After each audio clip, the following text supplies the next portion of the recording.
पाकिस्तान एक ऐसा कंट्री जो इंडिया का हिस्सा था, बट 1947 में कुछ पॉलिटिशियन की वजह से अलग हो गया और मुसलमानों के नाम पे, इस्लाम के नाम पर इंडिया के दो हिस्से हो गए। जो लोग वहाँ चले गए उनको ऐसा लगा कि वो एक मुस्लिम कंट्री है तो हम उधर शिफ्ट हो जाते हैं, because we will get all kinds of securities and all kinds of facilities जो भी इस्लाम में देने का हुक्म है।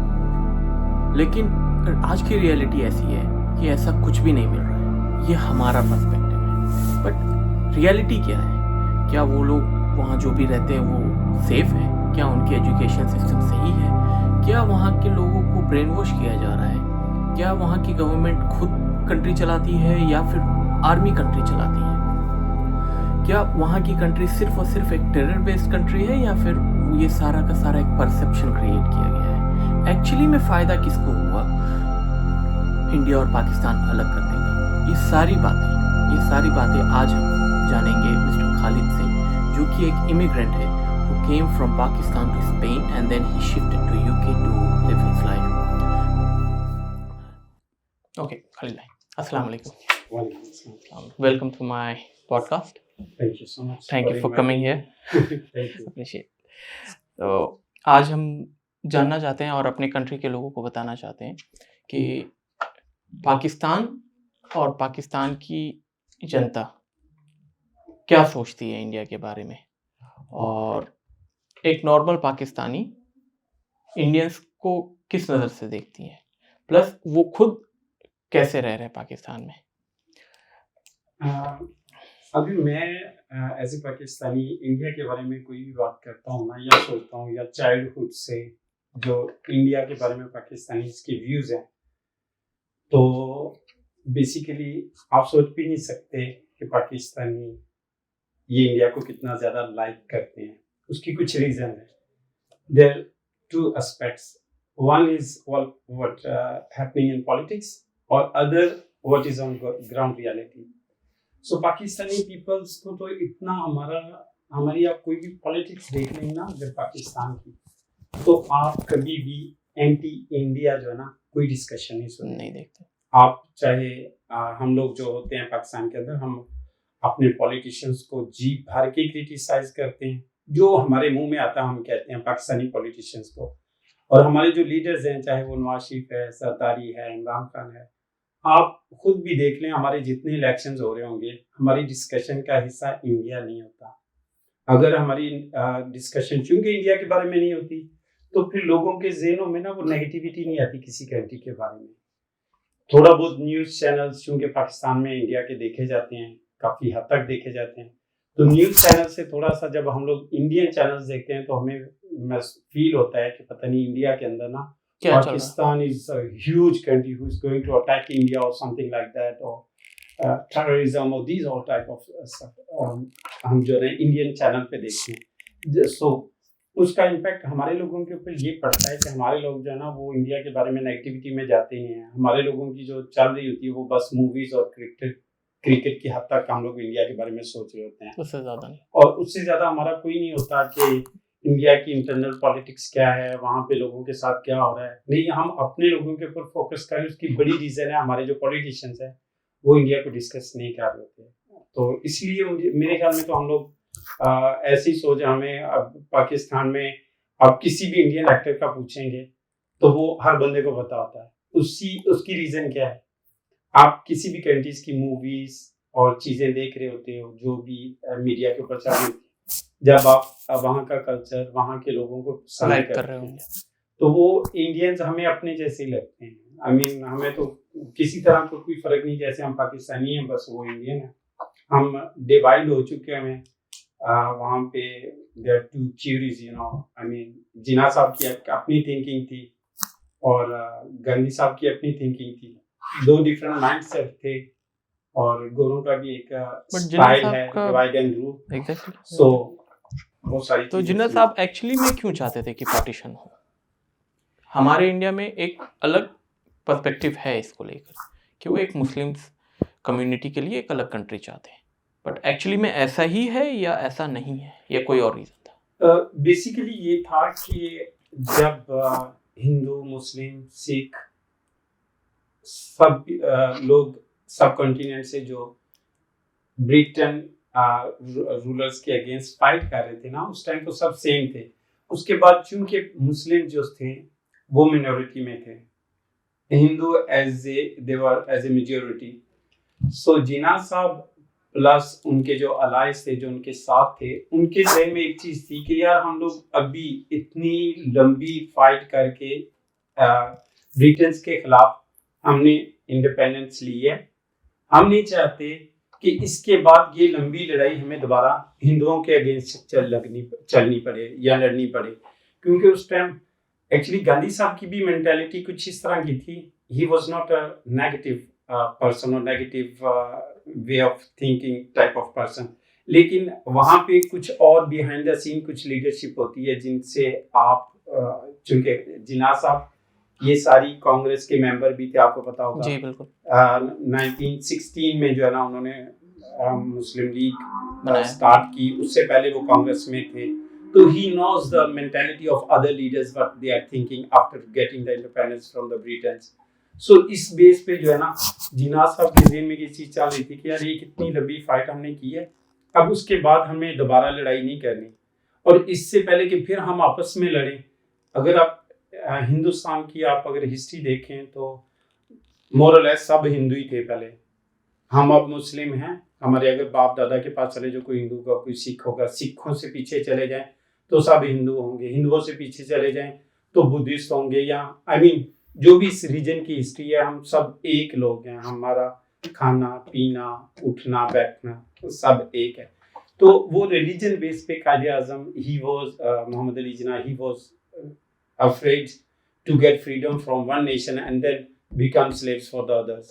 So उनके ज़हन में ये चीज़ थोड़ी सी उनको क्लिक कर रही थी, और वो इसी फियर की बेस पे उन्होंने कहा कि हम दोबारा नहीं लड़ना चाहते इस रीजन के अंदर, और बेहतर यही है कि यही टाइम है पीसफुली जो है ना हम सेपरेट हो जाए। तो दोनों भाइयों की तरह वो उधर इंडिया में रहे, हिंदू मेजोरिटी वाले, और हम इधर हैं। वो जो भी पार्टीशनिंग में प्रॉब्लम्स हुई व्हाटएवर, लेकिन उनकी ऑब्जेक्टिव यही थी कि हम दोबारा लड़ना नहीं चाहते, हम पीस का मेन रीजन यही था। इकट्ठे रहे। ओके, तो इससे मुसलमानों को कोई फायदा हुआ, चाहे वो पाकिस्तान में हो या फिर इंडिया में हो, क्या फायदा हुआ सेपरेशन से? अगर तो मैं मुसलमान से मुराद है कि पूरे मुसलमान को, सिर्फ लीडर्स को नहीं, जो मुसलमान पाकिस्तान चले गए उनको क्या फायदा हुआ? ऑनेस्टली अगर मैं जो अपनी लाइफ का एक्सपीरियंस देख रहा हूँ, मुझे तो उसमें कोई फायदा नजर नहीं आ रहा कि इतनी एक्चुअली जो मुझे अब चीज समझ आ रही है वो ये आ रही है कि आपके जो ऊपर लीडर्स होते हैं ना, उनके अंदर भी आपकी एलीट क्लास एंटर हो चुकी होती है, और वो जो एलीट होती है ना, वो जो जिन्ना साहब का आइडिया था वो 100% करेक्ट था, जो वो थिंकिंग कर रहा था, जो उसका प्लान था, आइडियोलॉजी उनकी सही, आइडियोलॉजी जो थी, जिस तरह का वो पाकिस्तान बनाना चाह रहे थे, वो उसमें कोई डाउट नहीं है, ही वाज राइट। लेकिन उसके बाद की जो चीजें होना शुरू हो गई वो उसके कंट्रोल में नहीं थी, या वो जज नहीं कर सका कि उसके पास टाइम नहीं होगा, या इतना वो सिस्टम जो है ना उसको एक कंट्री को सिस्टमाइज करके जाएगा। तो फेलियर थी या इंटेंट सही नहीं था?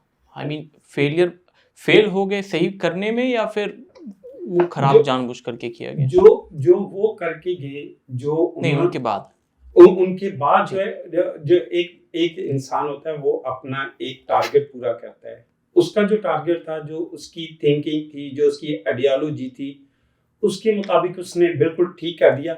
अब उसके बाद यानी कि उसकी कोई वो नहीं थी कि वो फेल हुआ, उसने अपना मिशन पूरा कर दिया। उनके मिशन को कंप्लीट करने के लिए उनके पास टाइम नहीं था, और जो उनके पीछे कौन आए उनके बाद लीडर? उनके बाद लियाकत अली खान आए थे। ओके। और गुलाम, आई थिंक वन जनरल था, गुलाम कुछ नाम था, उसके बाद लियाकत अली खान आए, और उसके बाद फिर वो आर्मी की इन्वॉल्वमेंट बढ़ती गई। लियाकत अली खान के बाद लियाकत अली खान, तो लियाकत अली खान की फेलियर हुई थी, या वो उनका इंटेंट सही नहीं था? लियाकत अली खान तक भी पाकिस्तान ठीक चल रहा था, I mean step by step चीजें जा रही थी, उस टाइम तक चीजें कंट्रोल में थी, उनके कंट्रोल में थी। लेकिन उसको लियाकत अली खान को जो है ना, आई मीन उसका थोड़ा सा है कि वो है तो सिविलियन थे, बट उनके ऊपर इन्फ्लुएंस करना स्टार्ट कर दिया था आर्मी वाला। हमारी तो आर्मी। ये कैसे शुरू हुआ? क्योंकि इंडिया में तो इस तरह का चैलेंजेस कभी भी इंडियन गवर्नमेंट को नहीं झेलना पड़ा। आई मीन आर्मी कैसे डिसाइड कर सकती है कि गवर्नमेंट क्या करेगी? इन अ डेमोक्रेसी एक स्टेट होता है जिसके अंदर पावर्स होते हैं, आर्मी की, पुलिस की, अदर सेक्टर्स ऑफ डिफेंस की, और उसको रूल करने के लिए, उसको लीड करने के लिए हम एक लीडर को चुनते हैं और उसको आगे कुर्सी पे बैठाते हैं और कहते हैं कि ये आपके पास पावर दी गई है और आप इसको चलाओ। बट पाकिस्तान में ये आर्मी का इन्फ्लुएंस कैसे इतना इजीली इन्फ्लुएंस हो गया? ये एक्चुअली आप बैड लक समझ ले पाकिस्तान की, क्योंकि आफ्टर सेपरेशन जो है ना, पाकिस्तान एज ए स्टेट जो है ना, they were so much scared from the India because India was biggest country, so we were scared that we have to make strong our army. Okay. So all country, everybody, we were worried about our army. We wanted to make them stronger. So हर बंदे के ज़हन में एक चीज़ थी कि अगर हमारी army strong होगी तो हम इंडिया से बच पाएंगे, अदरवाइज जो है ना इंडिया हमें बैक फिर ले लेगा. तो वो इस बेस पे हमने अपनी फौज को, अपनी आर्मी को स्ट्रांग बनाना शुरू किया. वो हम इतना स्ट्रांग करते जा रहे थे, हर चीज़ इनको ये भी लेके देना, इनको ये भी करके देना, इनको ये भी करके देना है. हम तो अपनी प्रोटेक्शन के लिए कर रहे थे. हम वो जैसे होता है ना सेल्फ डिफेंस के लिए, कि हमें पता है India is not our enemy, but India doesn't want to accept Pakistan as a country. We were very clear at that point. So that's why we need strong army to keep ourself, to not go back to India. अपने आप को India से बचाने के लिए हमें strong army चाहिए थी. और वो स्ट्रांग आर्मी करते करते हम इस पॉइंट पे चले गए कि आर्मी ने कहा यार ये तो सारा कुछ हमारे ही हाथ में है, मतलब है हर चीज़ हमारे हाथ में आ रही है, हम जैसे चाहें हमें हर चीज़ प्रोवाइड करें. और इवन प्राइम मिनिस्टर ये वो जो भी बंदा आ रहा है वो आर्मी को स्ट्रांग करने की प्लानिंग करता है. तो इस बेस पे फिर आर्मी ने उसको वो किसी भी बंदे को आप रिस्पेक्ट देते हो ना, तो वो कहता है मैं चौधरी हूँ गाँव का, मैं जो मर्जी करूँ. तो उनको वो जो पॉलिटिशियंस थे उस टाइम के, उनके कुछ वीक पॉइंट्स भी थे. आई मीन कुछ उनमें होंगे जो करप्शन वगैरह में भी इन्वॉल्व हो गए. तो आर्मी ने देखा, उसका भी बेनिफिट लिया. प्लस वैसे ही सारी एज ए नेशन हम जो है ना आर्मी को अपना जो है ना वो प्रोटेक्टर फील कर रहे थे कि ये हमें प्रोटेक्ट करेगी इंडिया से. तो इसलिए फिर धीरे धीरे उन्होंने भी फायदा उठाना, धीरे धीरे जो है ना वो फिर हमारे हर डिपार्टमेंट, हर जगह पे एंटर होना शुरू हो गए. और उन्होंने कहा अच्छा ये तो सारा कुछ हम ही कर रहे हैं. तो उन्होंने फिर जो है ना टेक ओवर करना शुरू कर दिया. वो जैसे वो याहिया ने किया, उसके बाद भुट्टो आया. 71 में मुजीबुर रहमान इलेक्शन जीता हमारे कंट्री में, जो हमारी आर्मी को एक्सेप्ट, वो सिविलियन था जो मुजीबुर रहमान, वो Bangladesh, he was the founder of Bangladesh. Yeah, he was civilian person. Okay. So वो जो उसकी थिंकिंग थी, वो सिविलियन बेस पे उसने इलेक्शन विन किया all over the Pakistan. He won I think 180 seats. And opposition party was in East Pakistan. In East Pakistan, both sides. Both sides. He won. He also fought in the. In total, he won 186, I think, and majority they were Bangladesh side. उसने अपनी party शुरू की थी. जी, उनकी अपनी थी, मुस्लिम league के नाम से थी. एग्जैक्ट नेम नहीं मुझे याद, मुस्लिम लीग का कुछ इस तरह का था. लेकिन जो ऑपोजिशन पार्टी थी उस टाइम वो थे भुट्टो साहब थे. और भुट्टो साहब था behind the scene army was supporting him, so वो आर्मी के साथ था. एक पपेट गवर्नमेंट बना दी. अब वो 70 थी उसकी और इसकी 186 थी. सो ये सबसे बड़ा ब्लंडर हुआ हमारी पाकिस्तान में. आई मीन जो आर्मी को जिसको हम स्ट्रॉन्ग कर रहे थे, उन्होंने, क्योंकि वो कुछ जनरल्स के हाथ में आई. जो नीचे वाली आर्मी होती है उसकी तो कोई इन्वॉल्वमेंट नहीं होती. वो बेचारे तो एक बेसिक सैलरी और बेसिक लाइफ स्टाइल में जाते हैं, कोई फर्क नहीं पड़ता, लड़ते लुड़ते वही हैं, सारा कुछ उन्होंने करना होता है. और जो ऊपर जो कुछ जनरल्स बैठे होते हैं वो जो है ना आपका पूरा जो है ना सिस्टम को जो है ना पकड़ के बैठे होते हैं. तो इस तरीके से जो है ना आर्मी हमारे इतना इन हो गई हमारे सिस्टम के अंदर के अब हम कहते हैं कि आर्मी से हमारी जान छूटे, लेकिन आर्मी हमें छोड़ नहीं रही.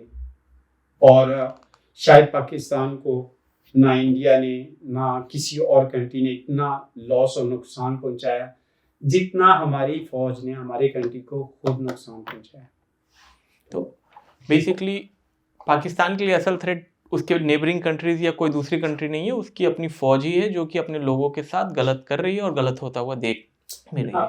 जो इस टाइम एज ए पाकिस्तानी जब मैं सोचता हूँ ना खुद से, मतलब है मैं वो पाकिस्तानी हूँ जो बचपन से जिसकी ख्वाहिश थी कि मैं आर्मी में जाऊँ। ओके। क्योंकि हमारे वो ज़हनों में एक फीड किया हुआ था हमारी फौज, और मैं 100% श्योर से कह रहा हूँ कि वी लव ओवर आर्मी है। आज भी इमरान खान साहब वो भी आपको पता प्रिजन में है, लेकिन उन्होंने क्या कहा, हमारी आर्मी ने उसको प्रिजन में डाला हुआ है, अरेस्ट किया हुआ।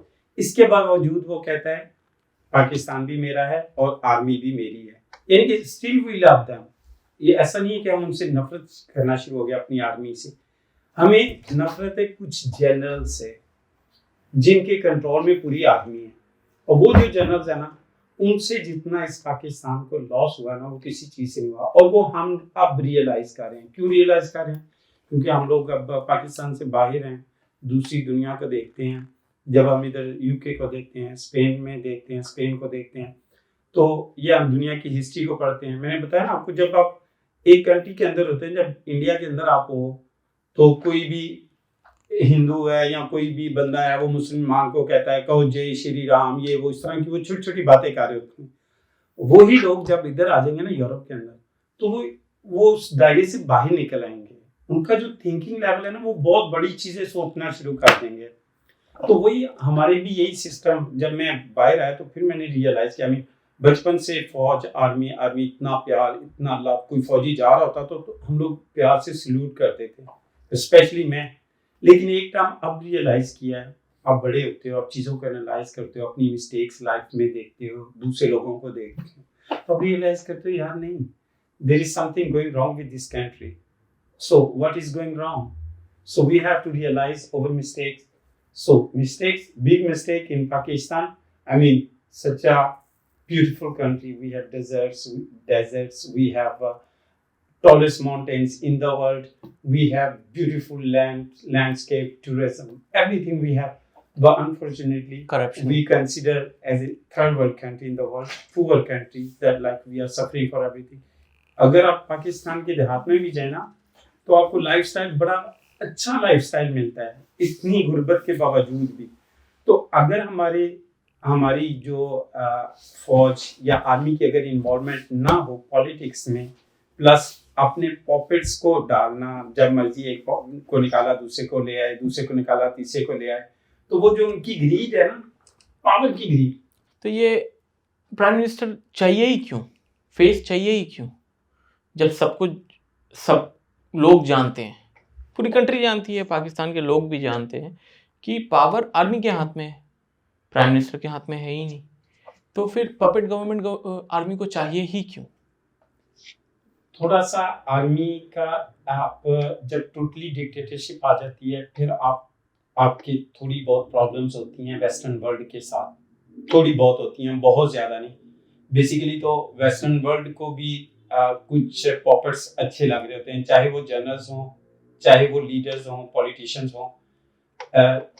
ये ऐसी है जैसे आप कोई भी गांव का एक चौधरी होता है ना, तो उसको वो बंदे ही अच्छे लगते हैं जो उसकी बात मान रहे हो गांव के, जो ना मान रहे हो तो वो उसका इमेज, उसको घटिया तरीन इंसान जो ना साबित करना शुरू कर देता है। तो ये जो रिच कंट्रीज होती हैं, ये अपने से पुअर्स को यूज कर रहे होते हैं अपने बेनिफिट्स के लिए, अपने यूज के लिए कर रहे होते हैं, और फिर वो यूटिलाइज कर रहे होते हैं इनको। वो मुशर्रफ आया, उन्होंने यूज किया, मुशर्रफ को हमारे इतना यूज किया कि अफगानिस्तान और हम पाकिस्तान, हम भाइयों की तरह थे, हमारे दरमियान किसी तरह का कोई क्लैश कभी हिस्ट्री में नहीं हुआ। मुशर्रफ साहब आए हैं तो उन्होंने, एक जनरल था और इंटरनेशनल फोर्सेस ने क्या किया, उसको कहा कि आप हमें अटैक करने दो। सिर्फ ये नहीं कि अटैक करने दो अफगानिस्तान के ऊपर 2001 में, तो वो उसने सिर्फ अटैक नहीं करवाया बल्कि अपनी बेसिस दी, हर तरह की उनको, अमेरिका को जी, उनको हर तरह की सपोर्ट की, हर चीज उनको प्रोवाइड की। तो वो किसका डिसीजन था? वो नेशन का नहीं था, मुशर्रफ का, वो मुशर्रफ का था। तो फिर वो इंटरनेशनल जो फोर्सेस होती हैं वो देखती हैं कि यार उसी जनरल को वो सपोर्ट कर रहे थे। जब उन्होंने देखा कि यार इससे सारा काम लेना था, ये अब यूजलेस है, तो फिर वो दूसरों को सपोर्ट करना शुरू कर देते हैं, उसके अगेंस्ट जो होते हैं ओपोनेंट्स होते हैं, जो उसके अगेंस्ट ऑपोजिशन में जो भी लोग होते हैं। तो वो इसलिए एक्चुअली थोड़ा सा ऊपर से भी कंट्रोल चल रहा है। जो थर्ड वर्ल्ड कंट्री होते हैं ना, इनकी भी कोई भी पॉलिसी जो है इंडिपेंडेंट नहीं होती। आप अभी देखें रिसेंटली मोदी साहब के साथ ट्रम्प ने क्या करना शुरू कर दिया, टैरिफ लगाना शुरू कर दिया। टैरिफ लगाने, क्यों? क्योंकि मोदी साहब उससे कंट्रोल नहीं हो रहे थे। जी बिल्कुल। तो वो जो इंटरनेशनल फोर्सेस होती है, इसलिए पाकिस्तान आर्मी को, हालांकि सबको पता है उनके हाथ में सब कुछ है, लेकिन वो as a behind the scene वो समटाइम्स ऐसी उनकी प्रॉब्लम ऐसी हो जाती है कि वो जो चीजें आर्मी नहीं कर पाती, तो इंटरनेशनल जो फोर्सेस होती हैं वो कहती है आर्मी को, अच्छा अब हम दूसरा बंदा लाने लगे तो तुम रेडी हो जाओ। तो फिर जो है ना वो जो इसलिए फिर आर्मी को नॉट बिकॉज दे वांट, उनको समटाइम्स जो है ना जरूरत पड़ जाती है अपनी फेस सेविंग के लिए कि अच्छा अगर ये कुछ करता है ना सिविलियन, तो आवाम इसी को गालियां देगी, हम थोड़ी देर के लिए रेस्ट कर लेते हैं। इस वजह से प्राइम मिनिस्टर तो रखते इसलिए हैं फिर ताकि प्राइम मिनिस्टर गवर्नमेंट को आगे रख देते हैं, जब गालियां पड़वानी हो तो उसको डलवा दी, और जब निकल गए तो फिर खुद वापस आ गए। तो इसलिए जो ना आर्मी दोनों साइडों पे खेल रही होती है। हम पीछे जाकर कुछ सवाल थे। बांग्लादेश के साथ रिलेशन कैसा है अभी और पहले कैसा था आफ्टर न्यू बांग्लादेश? एक्चुअली और वो पार्टीशन क्यों हुआ? मुजीबुर रहमान फिर पार्टीशन क्यों करना चाह रहा था? मुजीबुर रहमान को अभी तो बेसिक रीजन हम ground reality, because ground reality सबको सब कुछ न्यूज से फीड मिल जाती है, बट एक्चुअली में क्या ground reality? When I came here, so I was just thinking that I'm going to talk as a facts what I know. Exactly. Nothing to do with to make balance or being a neutral. No, I mean what I think. When you are neutral, you just ignore some things that I don't care for this, I don't care for this. So I just want to say, I mean, जो मैं उस चीज को separation को जो feel करता हूँ, उसकी जगह कोई भी मुजीबुर रहमान की जगह होता वो यही करता। अच्छा, जो बात मैं अभी आपसे पहले कह रहा था ना कि बचपन में हमारे ज़हन में ये फीड किया गया कि Mujibur Rahman he was rebel, but he was not rebel. He was elected prime minister by the people of Pakistan. 180 seats of National Assembly he won. So it means उसने क्या किया, आपकी मेजोरिटी जो पाकिस्तान की थी 70%, 80% वोट जीता है, वो जीता है, लोग उसको पसंद करते हैं, उसको पावर मिला। Rule the country. सही। सो जब उसको एक राइट है, उसको नेशन देती है, people of Pakistan they want to give him power. So who you are some generals you decided, oh no we don't want, he is from East Pakistan, he is Bengali, so we don't want. So that was the reason. जब भी आप कोई भी चीज इंसाफ के साथ नहीं ना करते, तो उसका फिर आप तो एक्शन कर देते हैं, फिर उसका रिएक्शन भी होता है। और आपने जस्टिस नहीं किया उसके साथ, जो उसका राइट था वो उसको नहीं दिया, तो आप जब ऐसा करते तो उसका फिर रिएक्शन आना था। फिर उसका बेनिफिशियरी इंडिया भी था, इंडिया तो ऑलरेडी चाहता था, इंडिया चाहता था पाकिस्तान को वापस लेके जाएं अपनी तरफ। तो उन्होंने कहा चलो पहला स्टेप, अभी चांस मिला है, पाकिस्तान के अंदर लड़ाई शुरू हो चुकी है, जो अभी भी हमारे पाकिस्तान में अभी भी यही सिचुएशन चल रही है, और जो हम पेट्रियोटिक पाकिस्तानी हैं, हमें आज भी तकलीफ है कि हम उसी डायरेक्शन में फिर जा रहे हैं जो आज से 5 years before incident happened. We are scared right now. Maybe this can happen again. Why? Because the situation is Imran Khan, he won more than 200 National Assembly seats in 2024 February elections. So generals, what they did, first they take him out from the power. Second time, after 2 years, they held the elections and वो win कर गया। जो opposition parties थी या generals supportive parties थी, वो उन्होंने win किए हैं मोर और less 30 to 35 seats. So right now ruling party they won real 17 seats, but they are ruling the country. And Imran Khan he won more than 200 seats and he is in prison. तो ये सब decide कौन करता है, country कौन rule? जब seats आपके पास है, पावर में आप आने चाहिए, बट अपोजिशन आती है, तो ये डिसाइड कौन करता है? I mean, कैसे वर्क कैसे करता है? This is the problem. Actually, army is involved in all departments, institutions of country. Like in judiciary, they have their favorite judges. They promote them. They bring them, because it's not this happen in one day. So they are working for a long time, and now whatever they want they can do. So judges, if they are making any um, uh, corruption in elections, I mean, so what they are doing, election commission, it is controlled by the army. Whoever head of the election commission, he should be approved by the army.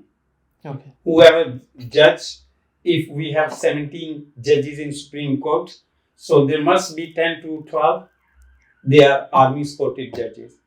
So they are controlling everything.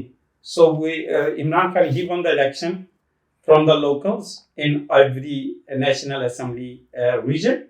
What they did, these was like basic, the like councils here. So he won, like, for example, in 300 councils in one National Assembly, for example, and 300 councils, all results from here, PTI, they won 200 from here, 300 for 900, 700. All this calculation, they put on new form after counting all these 300 councils votes, and then they put on the new paper. It's called Form 47. This is the final. It's based on the real counting. Yeah. So what election commissioner did?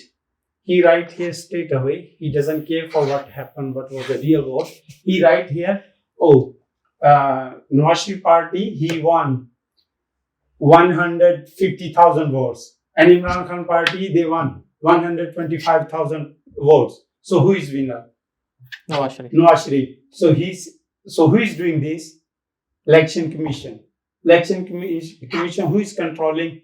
Army. So this result, okay, announced, Nawaz Sharif party member won this seat. So in this way, but if you analyze, or how to say, अगर आप उसका क्या कहते हैं, उस चीज को उसको जज करें, या उसके लिए आप वो करें, उसको मेरे वर्ड नहीं आ रहा, कि आई मीन उसको आप अगर उसका क्या कहते हैं, ऑडिट करवाएं उस चीज का, अगर आप ऑडिट करें तो ऑडिट के लिए आपको उसकी बेस चाहिए ना, कि बेसिकली है कहाँ से ये रिजल्ट आ रहा है. तो वो जो बेस है उसमें इमरान खान जीता हुआ है, लेकिन जो ऊपर जो पेपर दिया वो उन्होंने लिख दिया, तो क्या मतलब हुआ कि आपके वोट की कोई वैल्यू नहीं है. तो ऐसा चला तो फिर तो कुछ सही नहीं होने वाला है कभी भी. This is why Imran Khan is the first leader in this country who is fighting for this, who is fighting for the justice. But वो तो जेल में है. आपको लगता है वो बाहर आएंगे? I don't think so. आप अगर हसीना वाजिद को देखें, अभी रिसेंटली बांग्लादेश में क्या हुआ, हसीना वाजिद क्या कर रही थी, जुडिशरी बांग्लादेश की उसके हाथ में थी, ठीक है. आर्मी, उसका जो आर्मी का चीफ था, उसका पता नहीं मामी चाचे का कोई बेटा था, उसका रिलेटिव था, फैमिली का था. पूरा कंट्री से मोर देन 1000 उसने लोग, स्टूडेंट्स को कत्ल कर दिया कि ये मैं मूवमेंट कंट्रोल कर लूंगी. मतलब सबसे आपके पिलर क्या होते हैं आपके कंट्री के? जुडिशरी, ठीक है, और उसके बाद आपके कोर्ट्स, मीडिया और कोर्ट्स, ये 3 पिलर्स होते हैं किसी भी सोसाइटी के. मीडिया उसके कंट्रोल में था, जजेस उसके कंट्रोल में थे, आर्मी उसके कंट्रोल में थी. लेकिन जो आप कह रहे हैं रिवॉल्यूशन हुई ना, रिवॉल्यूशन सेम नेपाल में हुआ, सेम श्रीलंका में हुआ, but what about the youth of Pakistan? आपको ऐसा लगता है कि पाकिस्तान के यूथ में इतनी कैपेबिलिटी है कि इस तरह की movements, I mean positive movements, वो कर सकती है? आपको ऐसा लगता है? आप चीजें रेवोल्यूशन के लिए ना आपको बहुत बड़ी बैकग्राउंड नहीं चाहिए होती. अगर एक इंसिडेंट भी हो जाए ना, तो अगर आपकी पूरी नेशन खड़ी हो जाए ना, तो उसको कोई भी नहीं रोक सकता. कोई आपको इसके लिए कोई स्पेसिफिक टाइमिंग नहीं होती.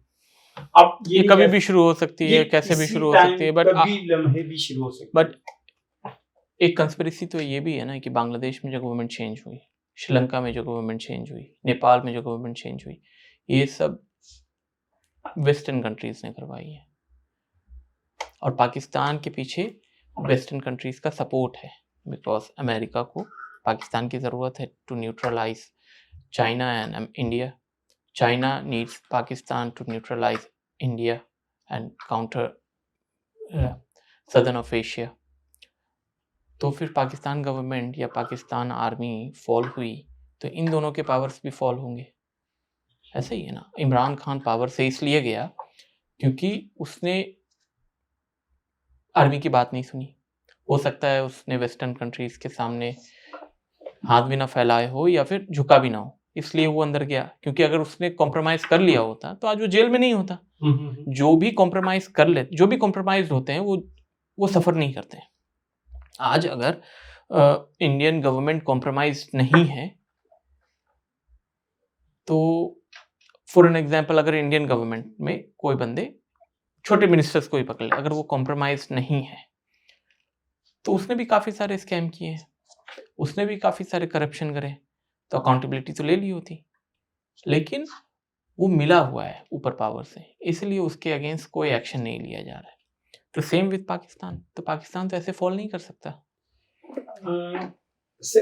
कुछ केसेस में होता है इस तरह कि आपको कोई बहुत बड़ी सपोर्ट चाहिए होती है बैक पे, जैसे आप कह रहे हैं कि बांग्लादेश में हो सकता है कि ऐसा हुआ हो, थोड़ी बहुत सपोर्ट हो पीछे से। लेकिन मेरे ख्याल में मोदी साहब अभी थोड़ा सा ट्रम्प के साथ उनका इशू है, अदरवाइज वो हमेशा जो है ना यूएस के साथ खड़े होते हैं।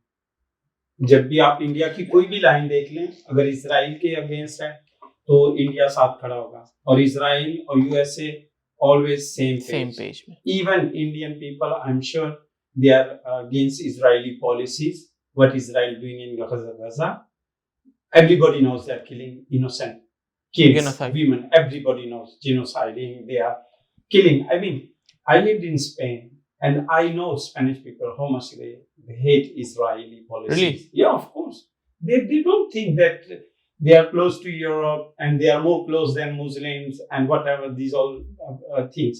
No, अगर आप स्पेनिश लोगों से बात करें, even Spanish government, they don't like Israeli policies or government what they are doing there.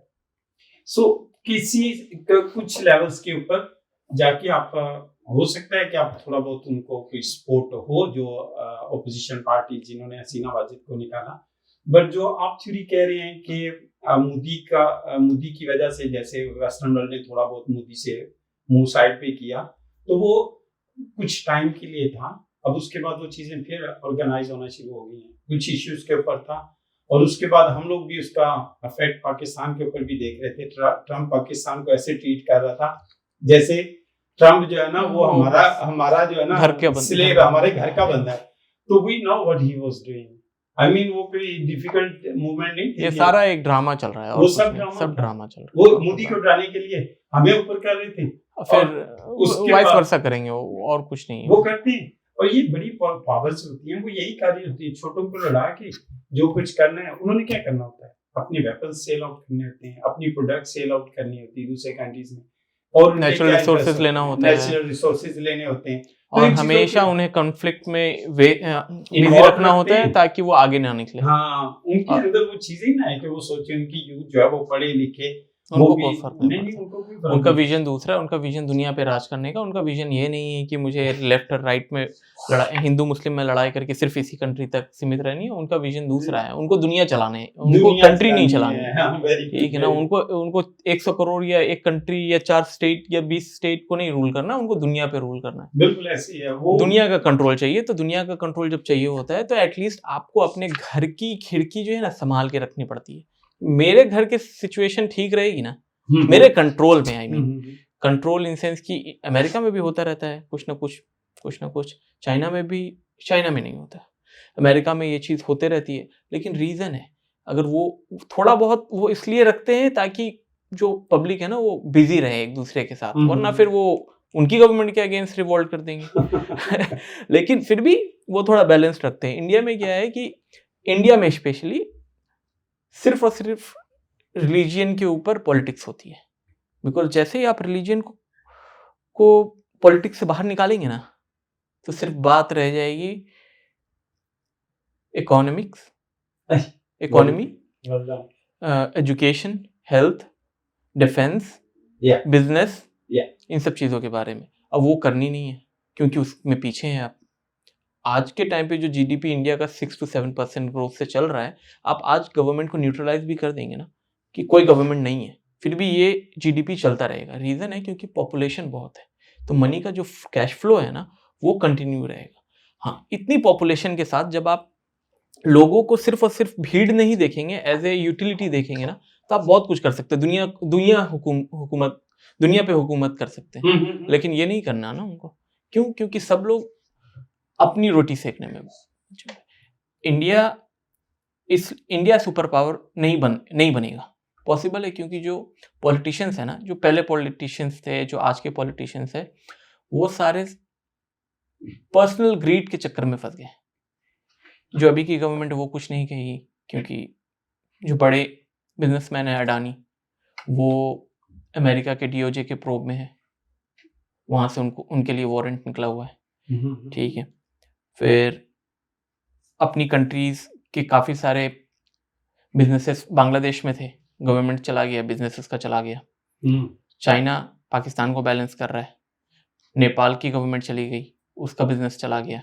तो कहीं ना कहीं अगर अमेरिका के साथ ज्यादा इंडिया उलझेगा ना, तो ये गवर्नमेंट जो सपोर्ट कर रही है ना अडानी को, तो ये फिर फ्लैश हो जाएगा, ये फिर वहां पर फॉल कर जाएगी। और अभी रिसेंटली इंडिगो फ्लाइट्स का लेकर के इशू हुआ। ये रीजन ये है कि सिर्फ और सिर्फ 2 तरह की फ्लाइट्स चल रही है वहां पे, एयर इंडिया और इंडिगो। तो जब डुओपोली होती है ना, या फिर मोनोपोली होती है ना, तो गवर्नमेंट जो है ना स्लेव बन जाती है उसकी। लेट्स सपोज कि आज इस पूरे इलाके में एक दुकान है खाने पीने की, तो वो अपने हिसाब से चलाएगा ना। बिल्कुल, क्योंकि वो जानता है उसका कंपटीशन नहीं है। या 2 दुकान होगी तो वो दोनों दुकानें आपस में बात कर लेगी कि ठीक है ये प्राइस रखना है, ये प्राइस, और तो ऑप्शन नहीं है ना। तो सेम आज के टाइम पे यही हो रहा है, सारे बिजनेसेस सिर्फ 2 लोगों के हाथ में जा रही है। कल को जाकर के ये गवर्नमेंट, आज भी गवर्नमेंट यही चलाती है, अब सारी पॉलिसीज अपने हिसाब से लिखवाते हैं, लेकिन कल को जाकर के ये कंट्री को बैकफायर भी करेगी, क्योंकि ये कंट्री ओरिएंटेड नहीं है ना। ये सिर्फ और सिर्फ गवर्नमेंट के साथ पॉलिसीज बना करके अपनी जेब भर रहे हैं, जनता का जेब काट रहे हैं। मोदी साहब के पास उनके पास ऑप्शन है, पावर है, बट जितनी पावर उसके पास आई थी ना, अगर वो बंदा बड़ी सोच वाला होता ना, बड़ी सोच, बड़ा सोचने वाला।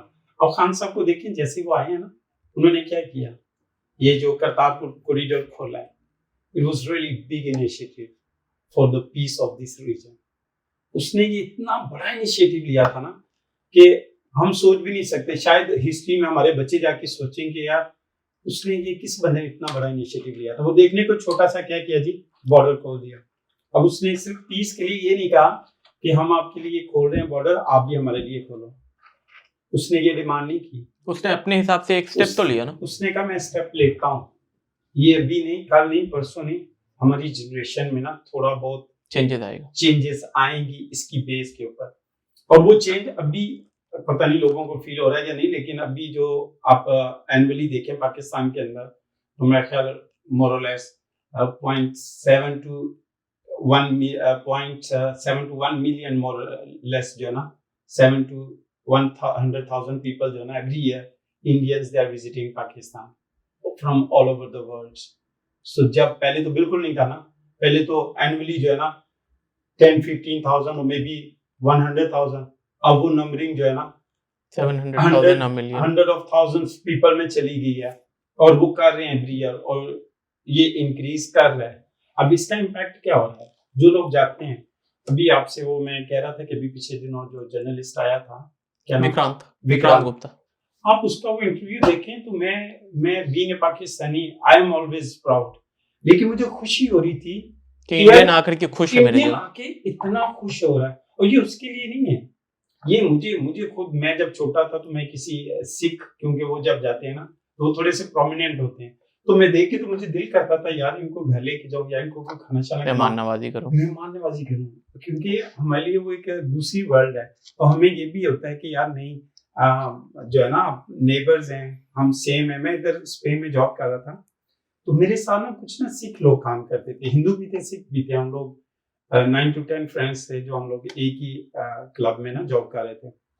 तो मैं उनसे ना बातें किया करता था, उनसे पूछा करता था कि आपका खाना क्या है। अब जो मेरी वाइफ पकाती है ना, वो थोड़े से खाने चेंज हो गए, वो नहीं है जो टिपिकल हमारे पंजाब के खाने हुआ करते थे, जो मेरी माँ ने मुझे खिलाए ना, वो वाले खाने नहीं थे।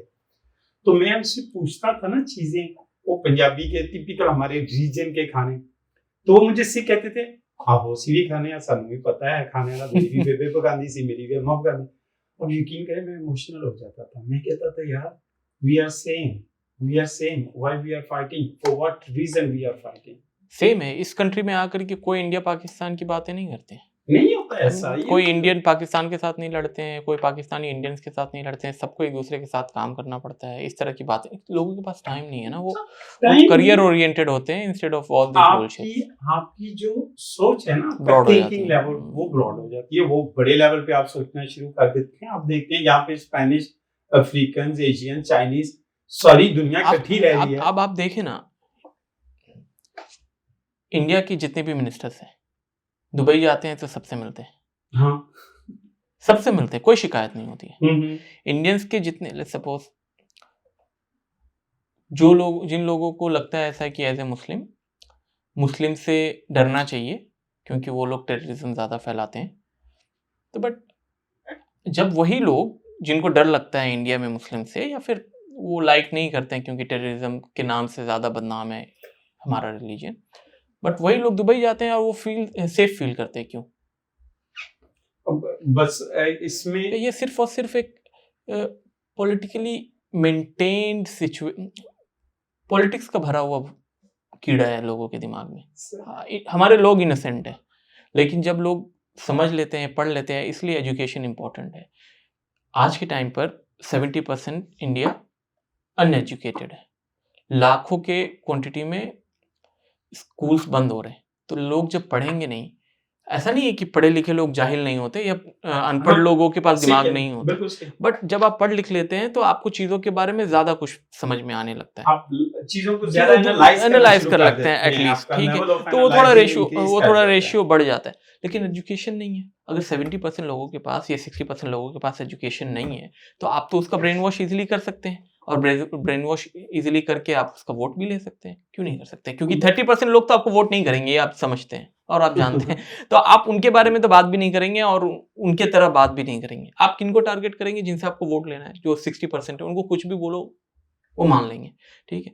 तो अब मेरे कंट्री में, सॉरी वोट पे आप बात करें, मेरे कंट्री में खान साहब को 80%, अब पूरी नेशन हमारी मोर देन 80% सपोर्ट करें, लेकिन जो ओवरसीज है ना Pakistani, more than 10 million overseas है पाकिस्तानी जो out of country, out of Pakistan रहते हैं, उस 10 मिलियन में से minimum 9.78 million people they are supporting Imran Khan.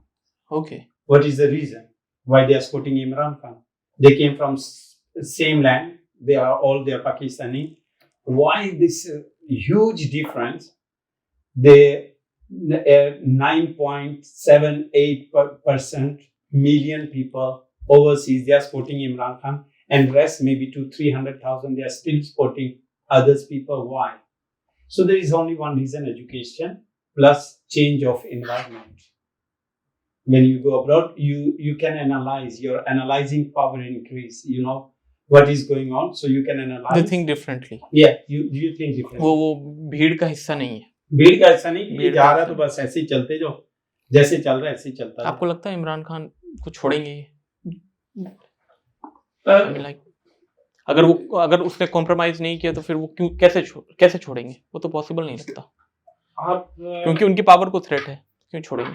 I believe one verse of Quran that एक प्लान इंसान करता है और एक अल्लाह करता है, और वही प्लान कामयाब होता है जो अल्लाह करता है। I mean, ये जो कुछ मर्जी कर लें, जितना मर्जी जुल्म कर लें, जो भी हमारी आर्मी के कुछ जनरल्स कर रहे हैं, जो मर्जी कर लें, होना वही है जो अल्लाह की तरफ से होना है। मैं आपको कुछ इसकी चीजें बताऊँ ना, कुछ सिंबल्स बताऊँ ना, कि उसको कुछ नहीं होगा, इंशाल्लाह वो आएगा वापस। तो ये पाकिस्तान की हिस्ट्री में ऐसा नहीं हुआ कि इस बंदे के ऊपर 3 फायर लगे हैं इसको, ठीक है। आपको पता होगा अभी 4 years बैक एक फायरिंग हुई थी, पैर में लगी थी, आई गेस टांगों में 3 फायर लगे। उससे पहले जब वो प्राइम मिनिस्टर था, उस टाइम भी उसके ऊपर अटैक की गई, उसको कत्ल करने के लिए, उसको किल करने के लिए, उसमें भी वो बच गया। उससे पहले एक बार मोर और लेस 18 to 20 फीट हाइट के ऊपर था, वहां से नीचे गिरा, फिर बच गया। 2-3 महीने 4 महीने वो हॉस्पिटल में रहा, पाकिस्तान में ही रहा, बाहर नहीं गया कि मैं बाहर से ट्रीटमेंट कराऊं। He is proud Pakistani, he believes what he is doing, he believes what he says. So जो भी वो कहता है उसके ऊपर बिलीव करता है। तो लेट्स सपोज अब मानते हैं कि इमरान खान हमेशा डेवलपमेंट की बात करता है, एजुकेशन की बात करता है, करप्शन के अगेंस्ट बात करता है, सब बात ठीक है, सारी अच्छी बात करता है। तो ये कौन लोग हैं जो नवाज शरीफ को फॉलो करते हैं या उनको सपोर्ट करते हैं? वो किस टाइप के लोग हैं एंड व्हाई, मतलब क्यों करते हैं वो? There are two types of people they are supporting Nawaz Sharif. Okay One, they are part of this corrupted system okay, and they are beneficiary जिसको of this corrupted जिसको system. पर्सनल गेन हो रहा है या जिसको Yeah, personal yeah. Benefits हो रहे हैं वो, Yeah, I mean, उनको क्या चाहिए? उनकी फैक्ट्रियां चल रही हैं। That's it. They are not paying any taxes because of Nawaz Sharif government, because they are part of Nawaz Sharif government. They are ministers of the government. So what they need more? They don't care for any bloody civilian. I mean, for them, who I am, Just they a don't taxpayer, care. just They a are just taxpayer. earning money. So their concern is with Nawaz Sharif's money. And the second, the people they never get out from the circle, so they don't know what is happening in the world. So, but they are not so many people. I mean, very few people. I just told you, 17 seats, national seats. It's all world media is saying. All observers they went to see this election in Pakistan from the UK, from the European Union. All analysts, everybody, they say Imran Khan was the winner. Then, I mean, we know the ground reality. Over ministers or prime minister, they are not able to go in a supermarket just to check. Why? Because everybody knows they are corrupted. They won the election by the cheating. So इस यहाँ पे कुछ भी ऐसा नहीं हुआ कि ground के ऊपर इनकी एग्जिस्टेंस है. So two types of people they are supporting them. One, they are beneficiary of this corrupted political mafia or corrupted political system, and second type of people they don't know. So for them, nothing going to happen. Whatever is going on, let's go. Okay. We are just part of this country. We are going. They don't care for anything, so they are just going on. They don't mind if they are generals or if there is Imran Khan or if there is Nawaz Sharif or Zardari. They don't see any difference, so they are going on with whoever comes in power. They don't care. Pakistan और अफगानिस्तान के बीच में क्या issue है? And Pakistan और बांग्लादेश के बीच में अभी relation क्या है? अब पाकिस्तान और बांग्लादेश में इमरान खान जब आया ना पावर में, तो उसके बाद चीज़ें काफ़ी हद तक उसने नॉर्मलाइज कर ली थी. इवन हसीना वाजिद के साथ भी उस टाइम वही थी ना पावर में, तो उसके जाने के काफ़ी हद तक उसने कॉन्टेक्ट किया हसीना वाजिद साहिबा को और उनके साथ कोशिश की कि चीज़ें नॉर्मलाइज करें, जो हेट है या जो प्रॉब्लम. अगर आप ग्राउंड रियलिटी देखें ना बांग्लादेश की, आप देखेंगे उनमें और पाकिस्तानियों में कोई डिफरेंस नहीं है, कोई प्रॉब्लम नहीं है. क्योंकि मैं 2014 में बांग्लादेश गया 1 महीने की हॉलीडेज के लिए, और सिर्फ इसलिए गया ऑनेस्टली स्पीकिंग कि मैं देखना चाहता था कि ये सेपरेशन हुई है it's on the base of wish of people और इट वाज जस्ट पॉलिटिकल. सो मैंने रियलाइज किया लोगों को तो वो पाकिस्तान के लिए वैसे ही हैं जैसे हम पाकिस्तानी सोचते हैं, उनकी अभी भी वैसी मोहब्बत है. मुझे एक सेंट मार्टिनी एक छोटा सा उनका वो है आइसलैंड है, मैं वहाँ पे गया तो एक बुजुर्ग थे, वो मुझे मिले और मुझे पेशानी से मुझे बोसा दिया. मुझे कहते बेटा पाकिस्तान से. मैंने बताया तो वो गले मिल के तो जैसे रोना नहीं शुरू कर देते कि बेटा तुम पाकिस्तान से है. कि वो ग्राउंड के ऊपर तो वो आज भी वैसे प्यार करते हैं. तो बांग्लादेश के साथ हमारा कोई इशू नहीं है, सिर्फ पॉलिटिकल थोड़ा बहुत हसीना वाजिद क्योंकि she was anti Pakistan, so that was only reason.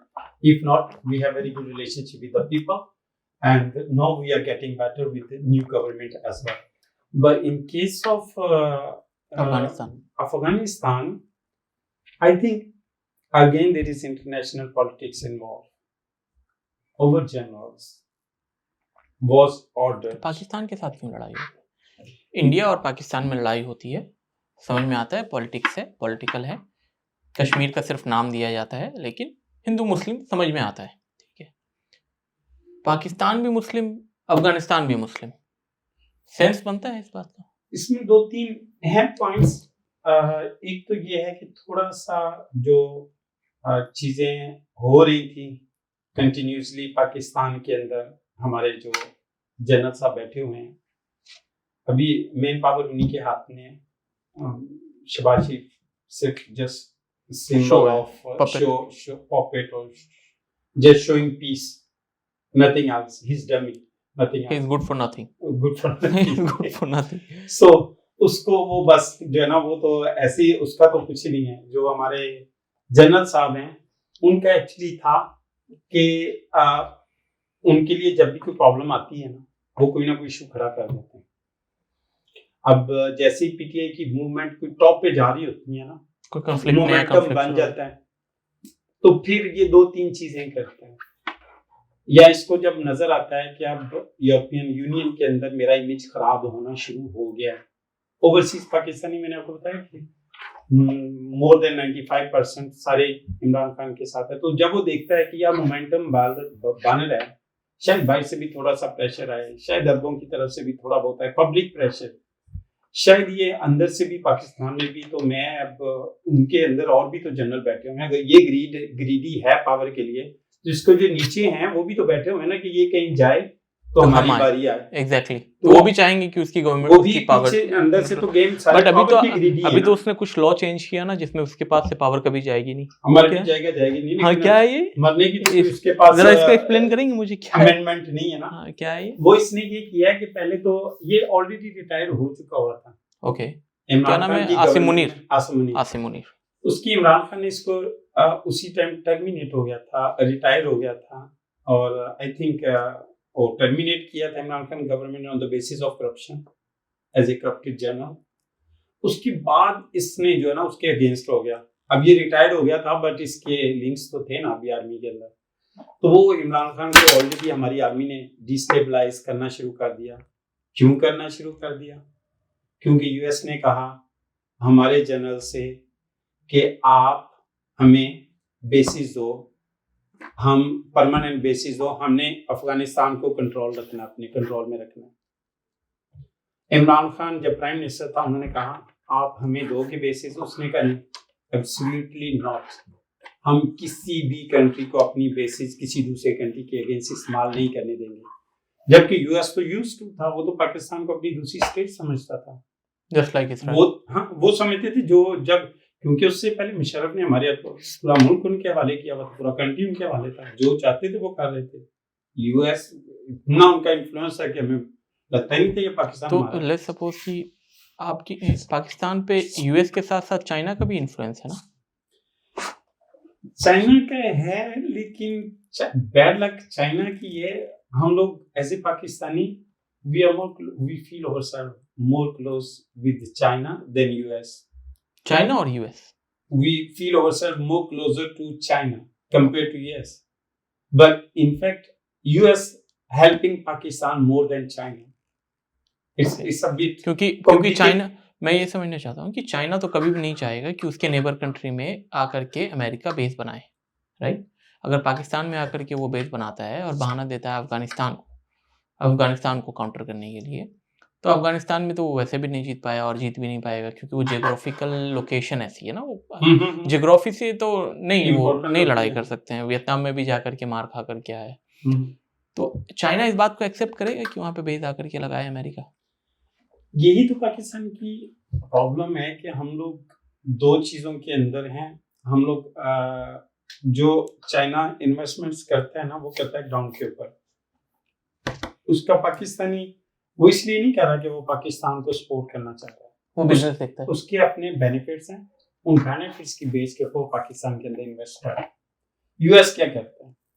US करता है वो जो पॉकेट्स ऊपर बैठे हुए हैं ना, वो पैसा पाकिस्तान को देता है, खुला बहुत देता है, बहुत सपोर्ट करता है। अब नहीं करता। इमरान खान ने तो उसको कहा था कि तुम्हारे पैसे ने हमारा बेड़ा गर्क किया है, और ये जो हमारे पॉलिटिशियंस लेते रहे तुम्हारे से, उसका ग्राउंड के ऊपर उसकी एग्जिस्टेंस नहीं होती। यूएस सपोर्ट करता है हमारे पॉकेट्स को, ये वहां से पैसा जो ना आगे ट्रांसफर कर देते हैं अपने यूरोपियन बैंक्स और बैलेंस में। बोलते हैं कि पाकिस्तान भेजने से पहले मेरे उसी अकाउंट में जमा करा दो, हम तुम्हारा काम करा। हम लोग इधर ही आ गए, ऐसे आना है, क्योंकि हमारे जितने पॉलिटिशियन उनका जीना मरना इधर ही है, तो खर्च तो उधर ही करनी है स्विट्जरलैंड में, तो वही मेरे अकाउंट में पैसे डाल। तो वो इसलिए जो है ना, चाइना यूएस जो है ना, वो हमारी पावर अथॉरिटीज के पास यूएस है, और नीचे जो अवामी बेस पे वो लोग चाइना को इसलिए पसंद करते हैं, एटलीस्ट चाइना आपका नेबर है, और एटलीस्ट जो भी वो इन्वेस्ट कर रहा है वो ग्राउंड के ऊपर कर रहा है, और लोगों को थोड़ा बहुत उसका बेनिफिट हो रहा है, जॉब्स क्रिएशन। बट पॉलिटिकली उतना इन्वॉल्व नहीं है चाइना। नहीं, चाइना हमारी पॉलिटिक्स में इन्वॉल्व नहीं है। बिल्कुल नहीं है। यूएस टोटली 100% इन्वॉल्व है और वो दिखाता है कि मैं इन्वॉल्व हूँ। तो चाइना इतना पाकिस्तान को क्यों सपोर्ट करता है, जस्ट टू काउंटर पाकिस्तान, और उस बिजनेस पॉइंट ऑफ व्यू से ही सब? चाइना की नीड है Pakistan, because we don't have any conflict with China. So China, what he wants, one thing, to keep peace. Their neighbor countries, what India is doing big mistake. India is not having any good relationship with with their neighbors, all the neighbors. So what India की relationship Bangladesh से खराब हो गई है, श्रीलंका से कुछ खास अच्छी है नहीं, पाकिस्तान से तो कभी ठीक हो भी नहीं सकती है, नेपाल के साथ खराब हो गई है, मालदीव के साथ खराब हो गई है। तो India is surrounded by there all enemies, opponents, all enemies. लेकिन चाइना को अगर आप देखें तो they are genius people. They invest in their people, they Yeah. invest in technology, Yeah, they don't take bullshit, yeah, they don't do bullshit, yeah, they only talk about the development, that's it. yes, yes. Ground level पे हो, international level पे, वो सिर्फ काम की बातें करते हैं। हमारे पाकिस्तान में कुछ लोग समझते हैं कि शायद चाइना बहुत अच्छा है क्योंकि वो इधर इन्वेस्ट कर रहा है। मैं इस एस्पेक्ट में नहीं देखता। मैं देखता हूँ कि चाइना के अपने बेनिफिट्स हैं पाकिस्तान के साथ, और वो इन बेनिफिट्स के लिए पाकिस्तान के अंदर इन्वेस्ट कर रहा है। But I support because it's good for the country. At the end of the day even they are getting billions dollars or whatever they are getting, but at the end of the day whatever structure they are doing, it's going to stay in this country. So हमें infrastructure वो अपने घर तो नहीं लेके जा रहे हैं ना, इधर ही रहेगा, इधर ही रहेगा। हम भी तो यूज करेंगे, अगर वो कर रहे हैं तो हम भी तो करेंगे। क्योंकि लेट्स सपोज कि अगर आज वो बना के जाता है और पैसे ले रहा है, हाँ, ठीक है, पैसे तो अभी भी जनता से आपकी गवर्नमेंट ले ही रही है, ले ही रही है, लेकिन चलने को सेम ऐसा नहीं है कि पाकिस्तान में सिर्फ ऐसा है, सारी इंडिया में भी ऐसा ही है। हाँ। करप्शन पीक पे है। मोस्टली एशियन कंट्रीज जो इंडिया, पाकिस्तान, बांग्लादेश, नेपाल जो कंट्रीज है ना, वहाँ करप्शन पीक पे होती है पॉलिटिशियन। यहाँ भी है करप्शन, लेकिन यहाँ पर कोई पुलिस वाला किसी से कॉलर पकड़ के पैसा नहीं ले रहा होता है, कोई MP MLA किसी से जाकर के घर बनाने के पैसे नहीं ले रहा होता, लेकिन हमारी कंट्रीज में ऐसे ही है। वहाँ पे हमारे कंट्रीज में सिस्टमेटिकली करप्शन होती है। नहीं, यहाँ सिस्टमेटिकली होती है, इंडिया में नहीं होती। हमारे कंट्रीज में नहीं। जब मैं सिस्टमेटिकली कह रहा हूँ ना, तो मैं ये कह रहा हूँ कि आपकी एवरी फील्ड ऑफ लाइफ जो है ना, आपको इतनी करप्शन हो रही होती है कि आपको लगता ही नहीं ये करप्शन है। नॉर्मलाइज कर दिया गया, नॉर्मलाइज, कोई बड़ी बात नहीं। और इसमें गलती नॉर्मल लोगों की भी है। लेट्स सपोज मैं गाड़ी चला रहा हूँ, ठीक है, बिना हेलमेट के, मुझे पुलिस वाले ने पकड़ा, मुझे चालान मारा, तो मेरी गलती में उसने चालान मारा, मैं क्या करूंगा कि मैं एक नंबर डायल करूंगा और उसको दे दूंगा, बोलूंगा भाई बड़े साहब से बात करो, वो बड़े साहब से बात करके मुझे छोड़ देगा। तो ये गलत नहीं है। हम हर गलती के लिए गवर्नमेंट को तो नहीं जिम्मा ठहराएंगे ना। अगर आज 3 साल की बच्ची का रेप हो जाता है, इसके लिए गवर्नमेंट तो जिम्मेदार नहीं है ना। आज मेरे घर में कोई चोरी करने आ जाता है, मुझे पता है लोगों के पास खाने पीने के पैसे नहीं है, तो आप किसी दूसरे का हक तो नहीं खा लोगे ना। तो इसके लिए गवर्नमेंट तो जिम्मेदार नहीं है ना। आप किसी का हक खा लोगे, किसी का हक छोड़े, भाई का हक खा ले रहा है, इसके लिए तो गवर्नमेंट जिम्मेदार नहीं है ना। हाँ, वो नहीं, कुछ तो हमारे हर चीज की जिम्मेदारी गवर्नमेंट तो नहीं है ना। अच्छा इंसान तो अपने हाथ में है ना बनना। हर चीज गवर्नमेंट पे नहीं डाल सकते, बट एक बेनिफिशियरी वही है, क्योंकि उसने सिचुएशन, आज अगर चोरी नहीं हमारी कंट्री में हो रही है और दुबई में नहीं हो रही है, क्यों? लॉ वैसा बनाया है, लॉ वैसा बना हुआ है ना, ठीक है। आज वहां सड़कों पे गड्ढे नहीं है, तो उन्होंने वैसा बनाया है ना, जनता ने कुछ नहीं किया है। Sir, अभी I'm sure maybe you have watched some programs of vlogs of Daki Bhai. It's very famous YouTuber. I have from heard, Pakistan. but I didn't saw. Yeah, so he was in prison last 100 days, so he get free 3-4 days before. So वो रात को मैं बैठा ना, उसकी story, वो जमीन के ऊपर बैठा हुआ अपनी स्टोरी बता रहा है कि उसके साथ हुआ क्या हुआ। उसको वो मलेशिया जाने लगा, वो भी ब्लॉगर है, उसके more than 5-6 million followers, plus I mean views, millions. So he's just like normal guy. I mean nothing special, nothing. He just normal YouTuber. YouTuber, nothing else. Not any politics, nothing to do with any conflict. Yeah. So उसका क्या है, वो Malaysia जा रहा है तो उसको arrest कर लिया गया। आप मलेशिया ट्रैवल नहीं कर सकते। उसने कहा क्यों? आप साथ चलो, फिर बाद में बताते। अब शॉर्ट शॉर्ट अगर मैं उस स्टोरी को वाइंड अप करूं तो वो हुआ ये कि उसको वो पकड़ लिया। उसको पहले वो रिमांड शिमांड का सिस्टम होता है, पुलिस पकड़ के ले जाती है कोर्ट में, जाके उनसे रिमांड लेते हैं, कुछ दिनों की इन्वेस्टिगेशन के लिए टाइम लेते हैं, उसके बाद उसको फिर उसका केस लगता है, फिर वो पनिशमेंट होती है, इस तरह का लंबा चौड़ा सी। तो वो उसको ले गए जाके, तो वो जो उसका इन्वेस्टिगेटर था ना, जो इन्वेस्टिगेट कर रहा था इसको, वो आई मीन एंटी करप्शन और वट एवर जो भी उसका हेड था या कोई ऑफिसर था, उसने उसको अपने वो रखा है जहाँ पे रखना था। उससे पहले दिन ही जो है ना इन्वेस्टिगेशन की, सारे उसके पासवर्ड ईच एंड एवरीथिंग ले ली, उससे पैसे के रिकॉर्ड ये वो। इवन पहले दिन उसको इतना इसने प्रेशराइज किया कि उससे जो उसके जो कुछ इन्वेस्टमेंट्स वगैरह थी, जो वो अपने वीलॉग में अभी उतारा है, $300,000 and $26,000 उसके अकाउंट में थे। कोई उसने करेंसी वगैरह का, ये जो क्रिप्टो करेंसी वगैरह के अंदर रखे हुए थे, तो उसने उसी टाइम उनको अपने ट्रांसफर कर दिया अपने पर्सनल अकाउंट में। उस बंदे ने, जो इन्वेस्टिगेटर था, वो पाकिस्तानी करेंसी के अंदर मोर और लेस 9 करोड़ बनते हैं। कितने 9 करोड़ होंगे? 10 करोड़ पकड़ लें, 10 करोड़ लगा लें उसको, और उसको मिलियंस में 2 लाख पाउंड। हाँ, ज्यादा, 2 से भी 3.5 लाख 3 लाख के राउंड। तो वो बता रहा था, कहता जब वो उसने अपने पर्सनल अकाउंट में करवा ली ना मेरे से ट्रांसफर, अब वो स्टोरी अभी बता रहा है, वो मिलियंस में चली गई है। हर बंदा यूं सर पकड़ के बैठ गया कि यार किस तरह करप्शन हो रही है, नहीं करप्शन लेवल है। मतलब अब जो है ना, अब करप्शन नहीं है, अब बात करप्शन तक नहीं है, अब बात जो है ना नीचता हिंदी वर्ड है, मतलब कि जलील इंसान कैसा होता है। अब लोग जलील हो, मतलब कि ये बहुत अच्छा वर्ड आपने यूज किया कि जलील है, इससे गंदा कोई वर्ड नहीं है, मतलब और मतलब कि घटिया हो गए लोग। अब बात करप्शन तक नहीं है, करप्शन आप सिर्फ पैसे तक, किसी का पैसा गवर्नमेंट का आ रहा है, एक बंदा आपकी कंट्री में है, वो अपना दाल रोटी जैसा चाह रहा है कमा रहा है, वो बाहर जा रहा है अपने काम से, वो लेट्स सपोज कि अगर वो पैसे कमा रहा है तो कहीं ना कहीं कंट्री में खर्च कर रहा है, कंट्री में खर्च कर रहा है। आप तो काम नहीं दे रहे लोगों को, हाँ। उसने पैसे दिए, ठीक है, वो बाहर जा रहा है, और आपने अपने बंदे को, वो बाहर का बंदा नहीं है, वो इंडिया का बंदा नहीं है जो आपने पकड़ के रख लिया, वो आपका बंदा है, उसको आपने पकड़ करके रख लिया, पैसे अपने अकाउंट में ट्रांसफर करवा लिए, मतलब कि बेगैरती की हद है ये। इससे बड़ा जलील नहीं हो सकता। और वो उसको कर क्या रहे हैं, उसको मार रहे हैं। क्यों इतना मारा? क्यों? वो कहता मार क्यों रहे हो, वजह क्या है? नहीं तुम्हें मारेंगे। वो कहता मारो ना। वो बेचारे की 1-2 बंदे से बात होती है, कहते हैं इनसे कहो मुझे मारे लेकिन इतना ज्यादा ना मारे। कितना वो बेबस यार, एक लड़का है 24-25 साल का, कोई वजह नहीं। वो कहता सारा कुछ ले लिया मेरे से, रोज मुझे मारते हैं ऐसे, कोई इन्वेस्टिगेशन नहीं, कुछ नहीं। अब वहां पे क्या हुआ, वो जो पैसे तो उसने ट्रांसफर कर लिए। अब ये इसको कहते हैं खबरदार, किसी के आगे नाम लिया ना तो उसको गन दिखाते हैं। तो ये आर्मी वालों ने किया या पुलिस वालों ने किया? ये एंटी करप्शन वाले जो हैं। Okay, so income tax plus उसके अंदर आर्मी नहीं थी, लेकिन आर्मी की कुछ एजेंसीज उसमें इन्वॉल्व हो गई थी।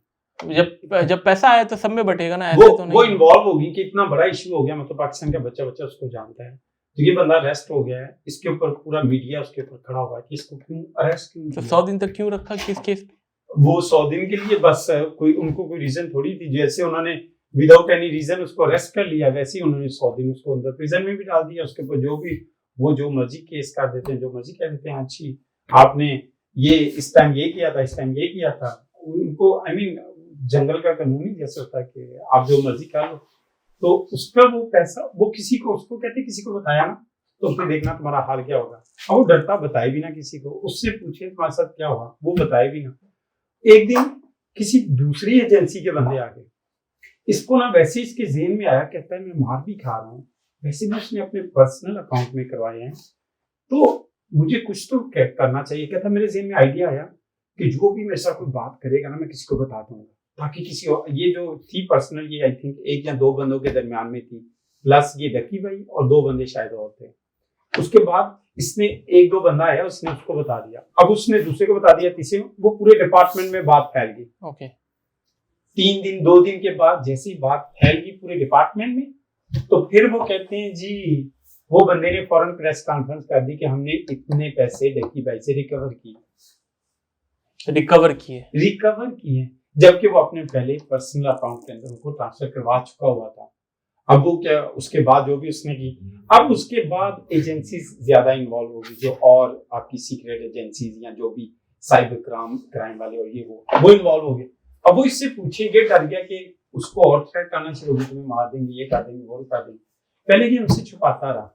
अब एक एजेंसी के लोग ना इससे मुसलसल कॉन्टेक्ट बार बार आ रहे थे, पूछ रहे थे, ये नहीं बताता था।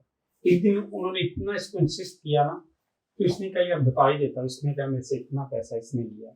और वो एजेंसी वालों ने क्या किया, उनकी और इस एजेंसी की आपस में लगती थी, लड़ाई होती थी, इनकी आपस में लगती थी, जैसे एजेंसीज के होते हैं आपस में। थोड़ा हो जाता है, मेरा पावर ज्यादा है, वो ईगो क्लैशेस हो जाते हैं। वो ईगो क्लैश हो गया कि इन्होंने इतना पैसा लिया है, इन्होंने समझे ही अंदर का कले कले खाने पे जो सिस्टम, जो मैं ये परसों की खबर है, परसों की वीडियो मिलियंस में लोग देख रहे हैं। पाकिस्तान का पूरा मीडिया हाथ सर पे हाथ रख के बैठ गया कि यार इस तरह हो रहा है हमारी कंट्री के अंदर। तो वो जी उसने क्या किया, वो उसके बाद वो दूसरी एजेंसी वालों ने क्या किया, उन्होंने कहा अच्छा तुसा सानू नहीं ना देता ते हुण तुसी वेखो तुहाडे नाल असीं की करने हैं। उन्होंने उसके बाद उन्होंने क्या किया, उन्होंने केस कर दिया, क्योंकि वो दूसरी जो एजेंसी ने इससे पूछा, इन्वेस्टिगेट किया, they are powerful as well. So उन्होंने क्या किया, ये जो जिन्होंने पैसे लिए थे ना वो सारे अब जेल में, और उसके बाद ये फ्री हो गया। अदरवाइज तो ये बेचारा बता भी नहीं सकता था किसी को कि मेरे साथ ये जुल्म हुआ है। अब उसके बाद क्योंकि जिन्होंने इसको छुड़वाया है, इसके लिए तो ये बिग बॉस हैं जिन्होंने इसको सेव किया, लेकिन वो इसके लिए नहीं लड़े, वो अपने लिए लड़े, इसके लिए नहीं। हमें क्यों नहीं इतना पैसा, इतनी बड़ी अमाउंट अकेले के लिए खा रहे थे। तो वो जेल में, और ये एजेंसी वाले ये हीरो बन गए कि हमने जो है ना इसको बचाया, और ये जो है ना उनका जुल्म जो था वो हमने सबके सामने उसको शो किया। तो ये इसलिए मैं कह रहा हूँ कि सिस्टमेटिकली ऑर्गेनाइज तरीके से हमारे कंट्रीज में करप्शन होती है, और वो करप्शन को समय से वो कहते हैं इस part all third world country they are poor just because of this, because they accept corruption is part of our society and is part of our life. So we have to accept and we have to go on with this system like this. So this is the only reason. If not, what UK have and what we don't have in other countries. Why they are rich and why we are poor.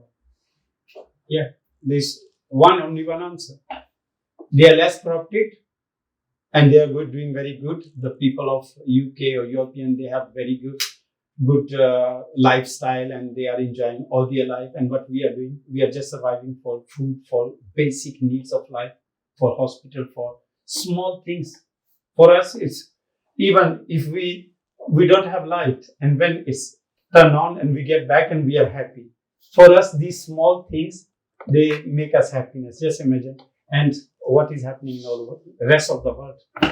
They are enjoying their life. They are thinking about planets and other worlds, and we are fighting for the survival of life. So why? Because we have accept corruption is like a part of our life. We have to grow up with this. We have to go on. We have to accept, and we are going on. So इसीलिए हमारे वो गुर्बत नहीं खत्म हो रही है, और of course it's one of education as well, part of this struggle. If you are educated, you analyze your life, you analyze more things, you analyze what you are doing, what you have to do, and what can be better for you. So your thinking level get big or broad, so you see things with different angle. Shabana Mahmood के बारे में आप क्या सोचते हैं, क्योंकि वो भी पाकिस्तान ओरिएंटेड है और वो यहाँ की अभी होम सेक्रेटरी भी है, बट उन्होंने माइग्रेशन के लिए कुछ खासा अच्छा किया नहीं है। एक्चुअली जब शुरू में मैंने उसकी न्यूज़ सुनी ना उसके बारे में, आई मीन टिकटॉक और सोशल मीडिया के ऊपर, तो शुरू में मुझे भी बहुत बुरा लगा, और मैंने भी कहा कि यार ये पाकिस्तानी है और एक इमिग्रेंट फैमिली से है, और ये इतनी ज़्यादा अगेंस्ट कैसे होगी। उसके बाद मैंने खुद उस चीज़ को एनालाइज किया। मैंने कहा यार अगर मैं उसकी जगह होता तो मैं क्या करता, कि जब उसने देखा होगा कि ये hundreds of thousands of people they are on the street in London against immigrants, so all types of immigrants, even you are white, even you are black, even you are Spanish, you are Polish, you are Pakistani or Indian, whoever you are, they were against India. So मैंने जब उस चीज़ को देखा तो मैंने कहा यार उसने इतना बड़ा भी इनिशिएटिव नहीं लिया शबाना ने, जितना एकदम जो है ना उसकी वो हाइप क्रिएट होगी पूरे कंट्री के ऊपर कि पता नहीं इमिग्रेंट्स को सबको उठा के बाहर मारने लगी है और ILR को हमेशा के लिए ख़त्म करने लगी और ये वो।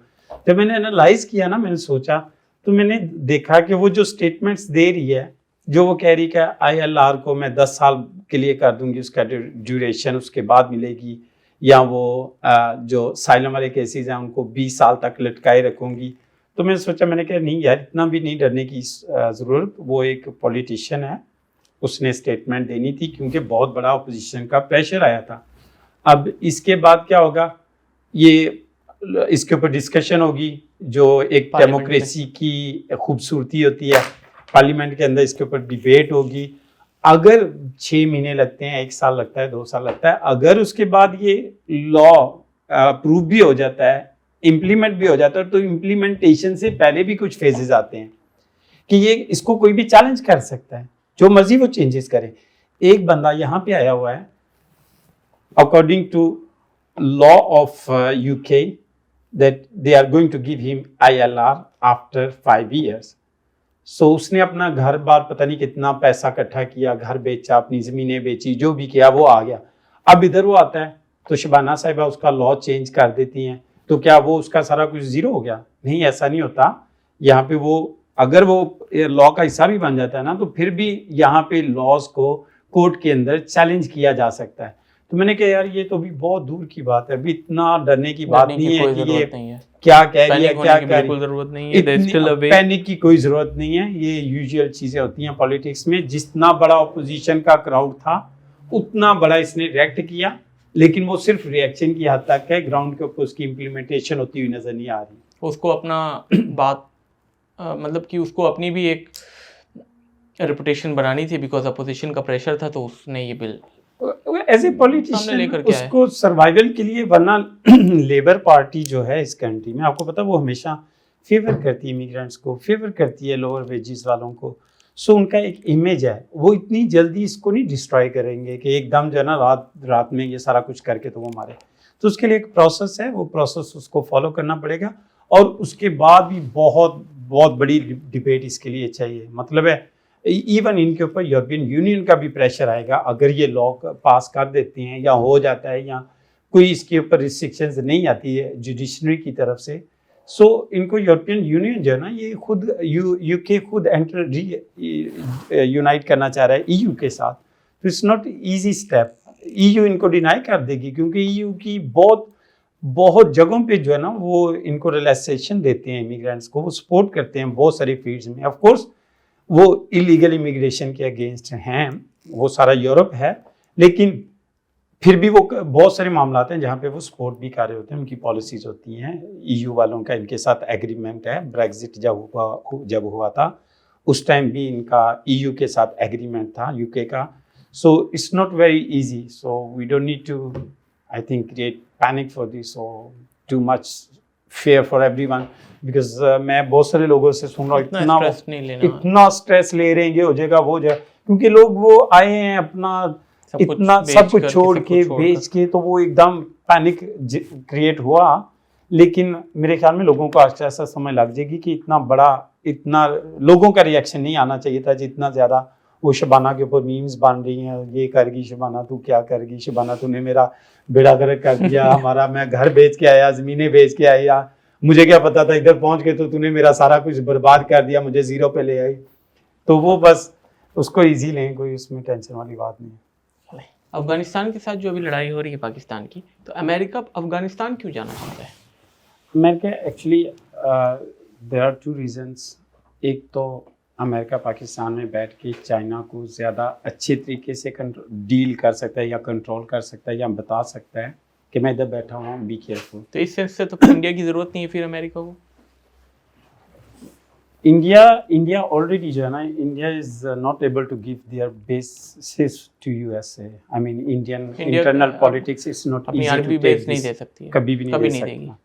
तो अगर चाइना के साथ, क्योंकि चाइना US को थ्रेट करता है, आपको पता है, कभी ना कभी इनकी आपस में चलती रहती है थोड़ी थोड़ी। चाइना चूँकि never wants to fight against any country, but politically sometimes उसको जो है ना इनका क्लैश तो चलता रहता है US का।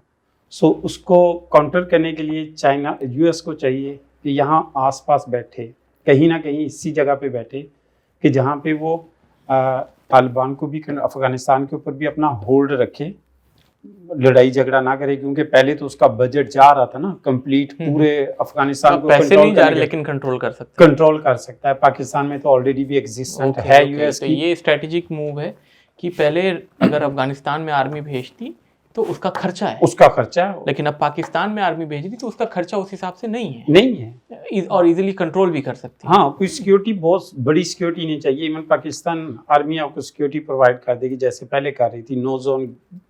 नो गो जोन एरियाज बना देती है पाकिस्तानी सिक्योरिटी से। इवन हमें सिविलियंस को पता भी नहीं होता कि ये इतना बड़ा एरिया जो कवर हो गया इसके पीछे क्या है। तो वो तो हमें, उनको ना सिक्योरिटी का मसला है ना कोई और इशू होता है, तो वो उनके लिए सेफ हेवन है, तो वो रह सकते हैं आराम के साथ, उनको कोई प्रॉब्लम नहीं है। तो ये पाकिस्तान में माइनॉरिटीज़ के साथ कुछ प्रॉब्लम होती है, उनको कोई डिफ़िकल्टीज फेस करना होता है? जैसे इंडिया में बहुत सारी जगहों पर मुसलमान के साथ वो ब्लिंचिंग हो गया, लड़ाई हो गया, जुल्म हो गया, होता है, ठीक, माइनॉरिटीज़ के साथ, सिर्फ मुसलमानों के साथ नहीं। अगर हिंदू के कास्टिज़म में जाएंगे, जो नीचे जाति के लोग हैं, नीचे कास्ट के लोग हैं, उनके साथ भी होता है। तो पाकिस्तान में हिंदू के साथ, क्रिश्चियन के साथ, इवन दो मुस्लिम्स के कुछ कास्ट है, आप देवबंदी वहाबी बोल दें या शिया बोल दें या एक और है there were some sectarian fights between different groups, but they are, I mean, Pakistan, you know, it's a huge country, so अगर आप उसको देखें तो वो कुछ organizations थी, but that organization was created during the time of Ziaul Haq against to fight in Afghanistan against Russia. So उस time के कुछ ग्रुप्स थे छोटे मोटे, जो कुछ देवबंदी सपोर्टेड थे, Deobandi you know Islamic sector. So कुछ और थे सिपाही मोहम्मद वाले थे, कुछ शियों के थे। तो हिंदू के साथ प्रॉब्लम होती है? हिंदू सेफ है कभी पाकिस्तान में? कोई प्रॉब्लम नहीं होती है, आपको ना होने के बराबर।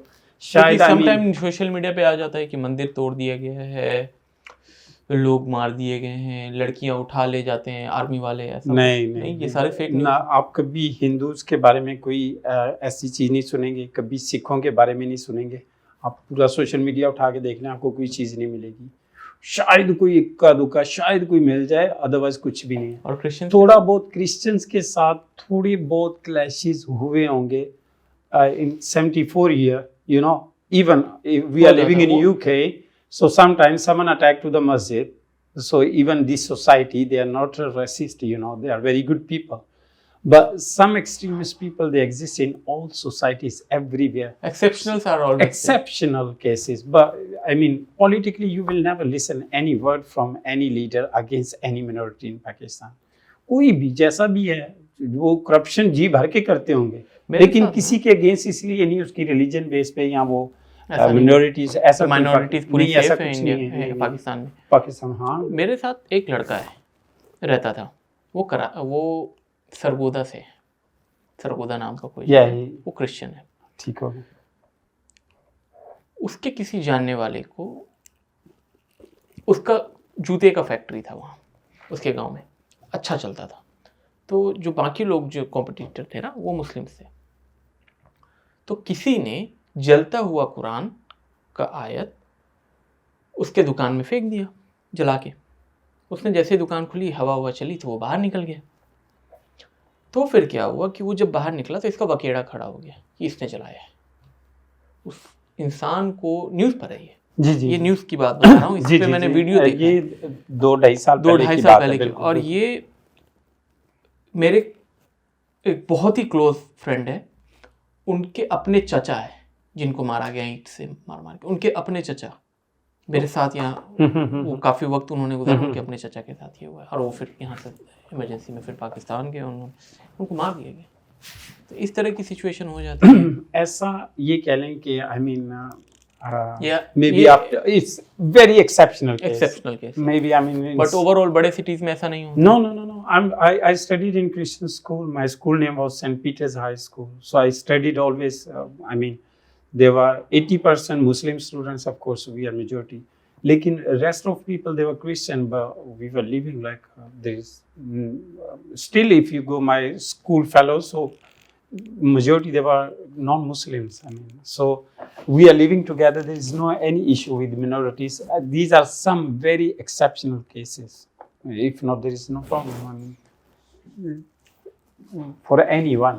तो ये You know, the basic reason there is no clashes about religion, about minorities, is इस तरह just की because. clashes नहीं है वहाँ पर, जी, इस तरह की क्लैशेस ग्राउंड लेवल पे नहीं है, लोग आपस में नहीं लड़ते हैं। उसकी रीजन ये है कि जो हमारी पॉलिटिकल क्लास है ना, they never discuss these issues, they never talk against anyone, They don't need to do it. they don't need to get vote bank or something to talk against anyone. So because the leadership, they don't discuss these issues or they don't talk about against anyone, so nobody react Really about care any about it. yeah, so everybody is और living इसका एक together. Reason ये भी है कि political जो elections होते हैं वो उतनी फेयर नहीं है, तो वो जानते हैं कि हम इन सब चीज़ों से पॉलिटिकल कोई गेन ले नहीं सकते, तो इस तरह की बातें करने की ज़रूरत भी नहीं है। एक रीज़न है, लेकिन ये जो इस टाइम हुआ है ना पॉलिटिकल क्या जो डिस्टर्ब इन्होंने चीट किया अभी या धांधली वगैरह की है, जो भी ये फर्स्ट टाइम इतनी की, इससे पहले इतनी नहीं कर नहीं सकते थे। यानी कि इन्फ्लुएंस था वोटर का, थोड़ा बहुत ऊपर नीचे करते थे, थोड़ा बहुत मतलब है किसी की अगर नेशनल असेंबली में 90 सीट्स हैं तो उसको 75 कर दिया, 8-10 का ऊपर नीचे करके, तो किसी को जो है ना स्ट्रॉन्ग गवर्नमेंट नहीं करने देनी। जो हमारी एजेंसीज हैं या जो हमारी सबसे ज़्यादा स्ट्रॉन्गेस्ट एजेंसीज कौन सी है? आर्मी के अलावा भी कोई एजेंसी है जो आर्मी से ज़्यादा स्ट्रॉन्गेस्ट है, जस्ट लाइक ISI, या फिर ये सारी आर्मी के अंडर में आती है? ISI, MI, ये साइबर क्राइम वाली ये न्यू एजेंसी है, ये सारी जो है ना हमारी आर्मी के अंडर में आती है, आर्मी के अंदर आती है। अब आपको पता है एयरफोर्स हमारी सेपरेट है, उनका पॉलिटिक्स में कोई लेना देना नहीं है। नेवी हमारी सेपरेट है, उनका कोई लेना देना नहीं। ये सिर्फ जो हमारी ग्राउंड आर्मी है ना, उसकी सारी साइडों पे ना उसने टांगे अड़ाई हुई हैं, हर फील्ड में जो है ना वो घुसे हुए हैं। ओके, अगर इस सिचुएशन से नॉर्मल लोगों को निकलना हो, जैसे कि हम उस टाइम डिस्कस भी कर रहे थे कि लोगों के पास खाने को पैसे नहीं है, माँ की दवा लानी है, बहन को स्कूल में पढ़ाना है, उसकी सेफ्टी का भी ख्याल रखना है कि उसके साथ कोई बदतमीज़ी ना करे, भाई का ध्यान रखना है, उसको सही जॉब मिल जाए, किसी के साथ लड़ाई ना हो जाए कि अगर किसी एलीट लोगों के साथ उसकी बहस हो गई तो वो उसको छोड़ेंगे नहीं। इन सारी चीज़ों से वहाँ के लोग कैसे फिर डील करें, कैसे इस सिचुएशन को ठीक किया जाए? इवन दो इसमें किसको स्टेप लेना चाहिए? जो बिखरे पड़े हैं, जो कमज़ोर है वो तो कमज़ोर है, तो इसमें मिडिल क्लास को उनको सपोर्ट करना चाहिए या नहीं? क्योंकि जो एलीट क्लास है वो तो केयर नहीं करते, वो इंसान को इंसान नहीं समझते। मुसलमान बाद में होंगे, लेकिन एक मुसलमान को इंसान भी नहीं समझते, तो उनकी तो बात ही नहीं करेंगे। हाँ, नहीं, वो तो ये जो नॉर्मल सोसाइटी है, ये सोसाइटी कैसे एक दूसरे को इन्फ्लुएंस करे डेवलप करने में, क्या करना चाहिए? इसके लिए आपको अपने अंदर से एक फियर ख़त्म करना होगा। जो आपके अंदर फियर होता है ना कि पता नहीं मुझे क्या हो जाएगा, मुझे मार देंगे, मुझे ये कर देंगे, वो कर देंगे, क्योंकि जो आपकी एलिट है ना, they don't care if they are killing someone and they are killing. मेरे एक फ्रेंड और है जो कराची के हैं, उन्होंने बोला कि बेटा, मेरे से बड़े हैं, बेटा हम कुछ बोल नहीं सकते, अगर मैं यहाँ कुछ बोल दूँ ना वो मेरे घर से बंदा उठा के ले जाएंगे आर्मी वाले।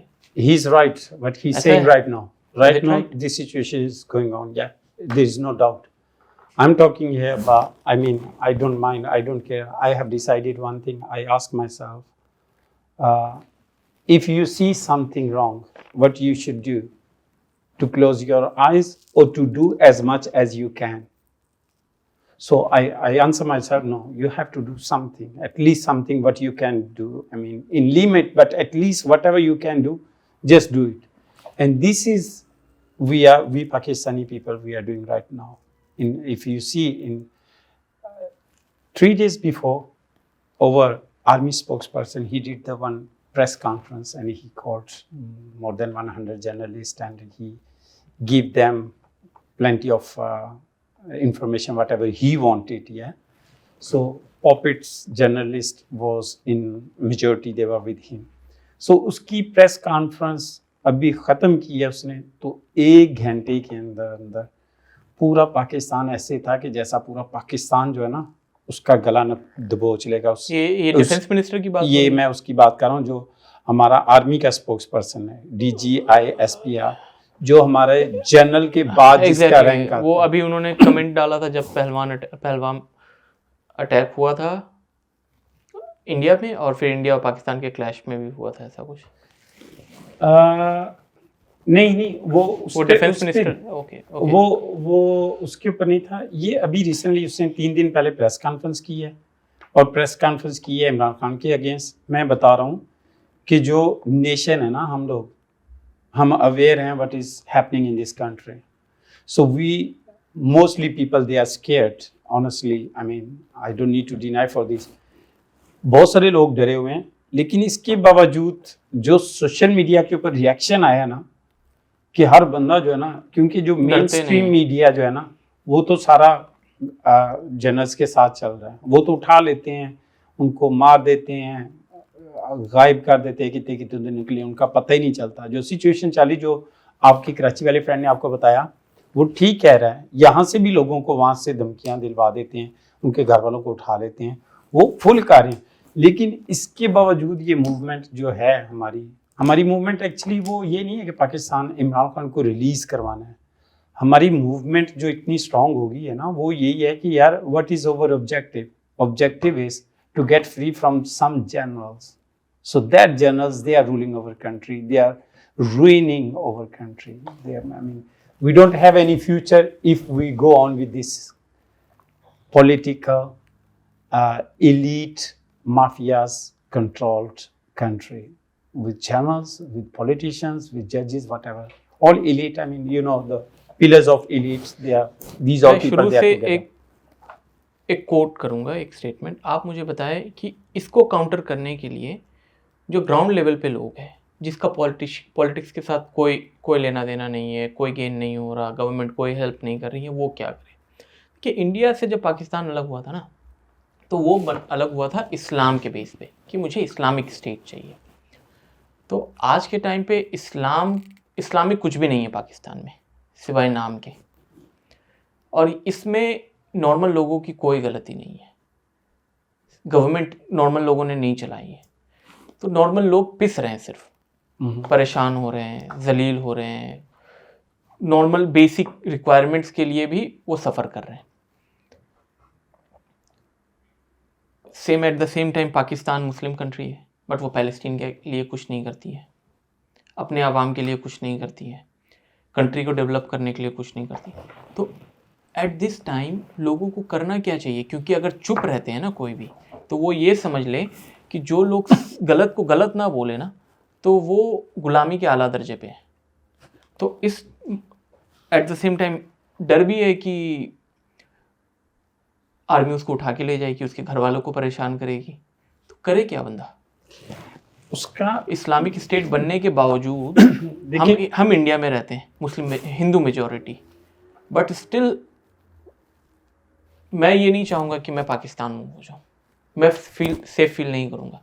इंडिया में सिचुएशन बहुत ख़राब है, आई एग्री ऑन इट, बहुत ख़राब है, बट मैं still as compare to Pakistan India में सेफ फील करता हूँ। यही एक अचीवमेंट है इंडिया की जो मैं आज भी अप्रिशिएट करता हूँ। आप जो पाकिस्तान का कह रहे थे ना कि सोल्यूशन क्या है, क्या करे बंदा? सोल्यूशन क्या है? सेफ आप अपने क्योंकि इंडिया में ज़्यादा सेफ, जस्ट मैं आपको कट कर रहा हूँ। जैसे कि मुझे ये भी पता चला है कि कोई लोग अगर माइग्रेट होकर के दूसरी कंट्री में जाना चाहते हैं अपनी करियर को बनाने के लिए, या फिर पढ़ने के लिए, या फिर जॉब्स के लिए, तो एयरपोर्ट पे रोक दिया जाता है उनको कंट्री से बाहर ही नहीं निकलने दिया जाता है। बहुत सारी प्रॉब्लम, अगर कोई कंट्री चेंज नहीं कर सकता है, खुद ही कंट्री छोड़ के जाना चाह रहा है, तो भी नहीं कर पा रहा है। ये भी पेनफुल इशू है, right now it's going on. लेकिन बेसिकली अगर मैं ओवरऑल पाकिस्तान की बात करूं तो Pakistan is very safe country as well. Whatever I am talking about is just about politics. If you go one other part of the life और other aspects, so on the ground everything is going peacefully. On the streets there is peace, there is no fight, nothing. You can go any part of Pakistan, everything is amazing on the ground, what is on the ground. That's why, I mean, whatever I'm talking about, it's political cruelty done by not. Whenever I talk about army, so it's not whole army. These are maybe there are 50 generals, so maybe on top maybe can be 3 or 4 generals. They hold all army like as a leader what they control.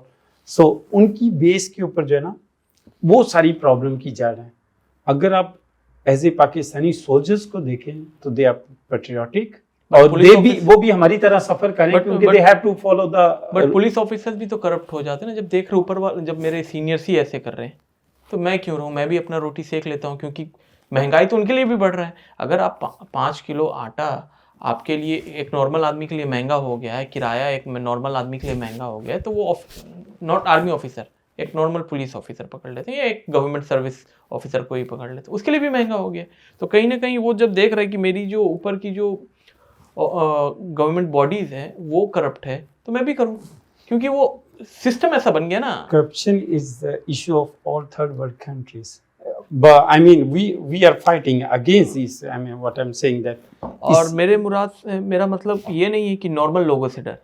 मेरा मुराद यही है कि आज मैं चाहूँ तो मैं BJP को क्रिटिसाइज कर सकता हूँ. मैं बीजेपी के बारे में कुछ भी, मेरी जो प्राइम मिनिस्टर जो पार्टी है प्राइम मिनिस्टर की वो बीजेपी है. ऐसा नहीं कि मैं कांग्रेस को सपोर्ट करता हूँ, लेकिन मैं बीजेपी को क्रिटिसाइज कर सकता हूँ. बीजेपी आकर के मुझे घर से नहीं उठा के ले जाएगी.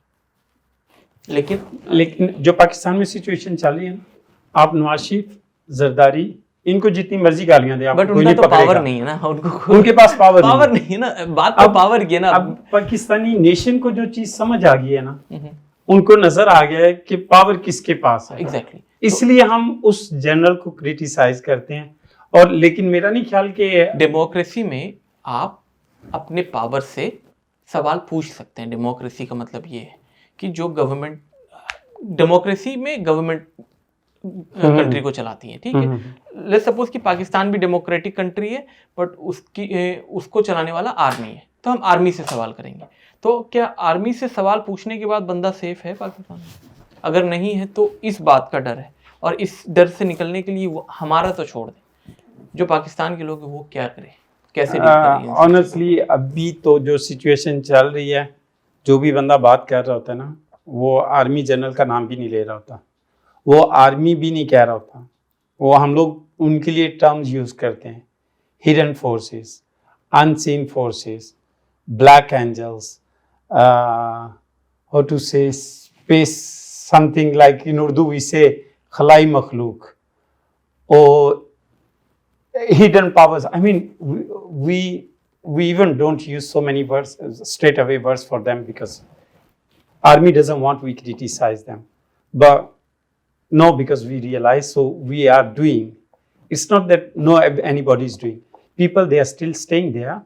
They are fighting. But कभी कभार होता है कि आर्मी वालों को नहीं बर्दाश्त होता तो वो पकड़ में आ जाए.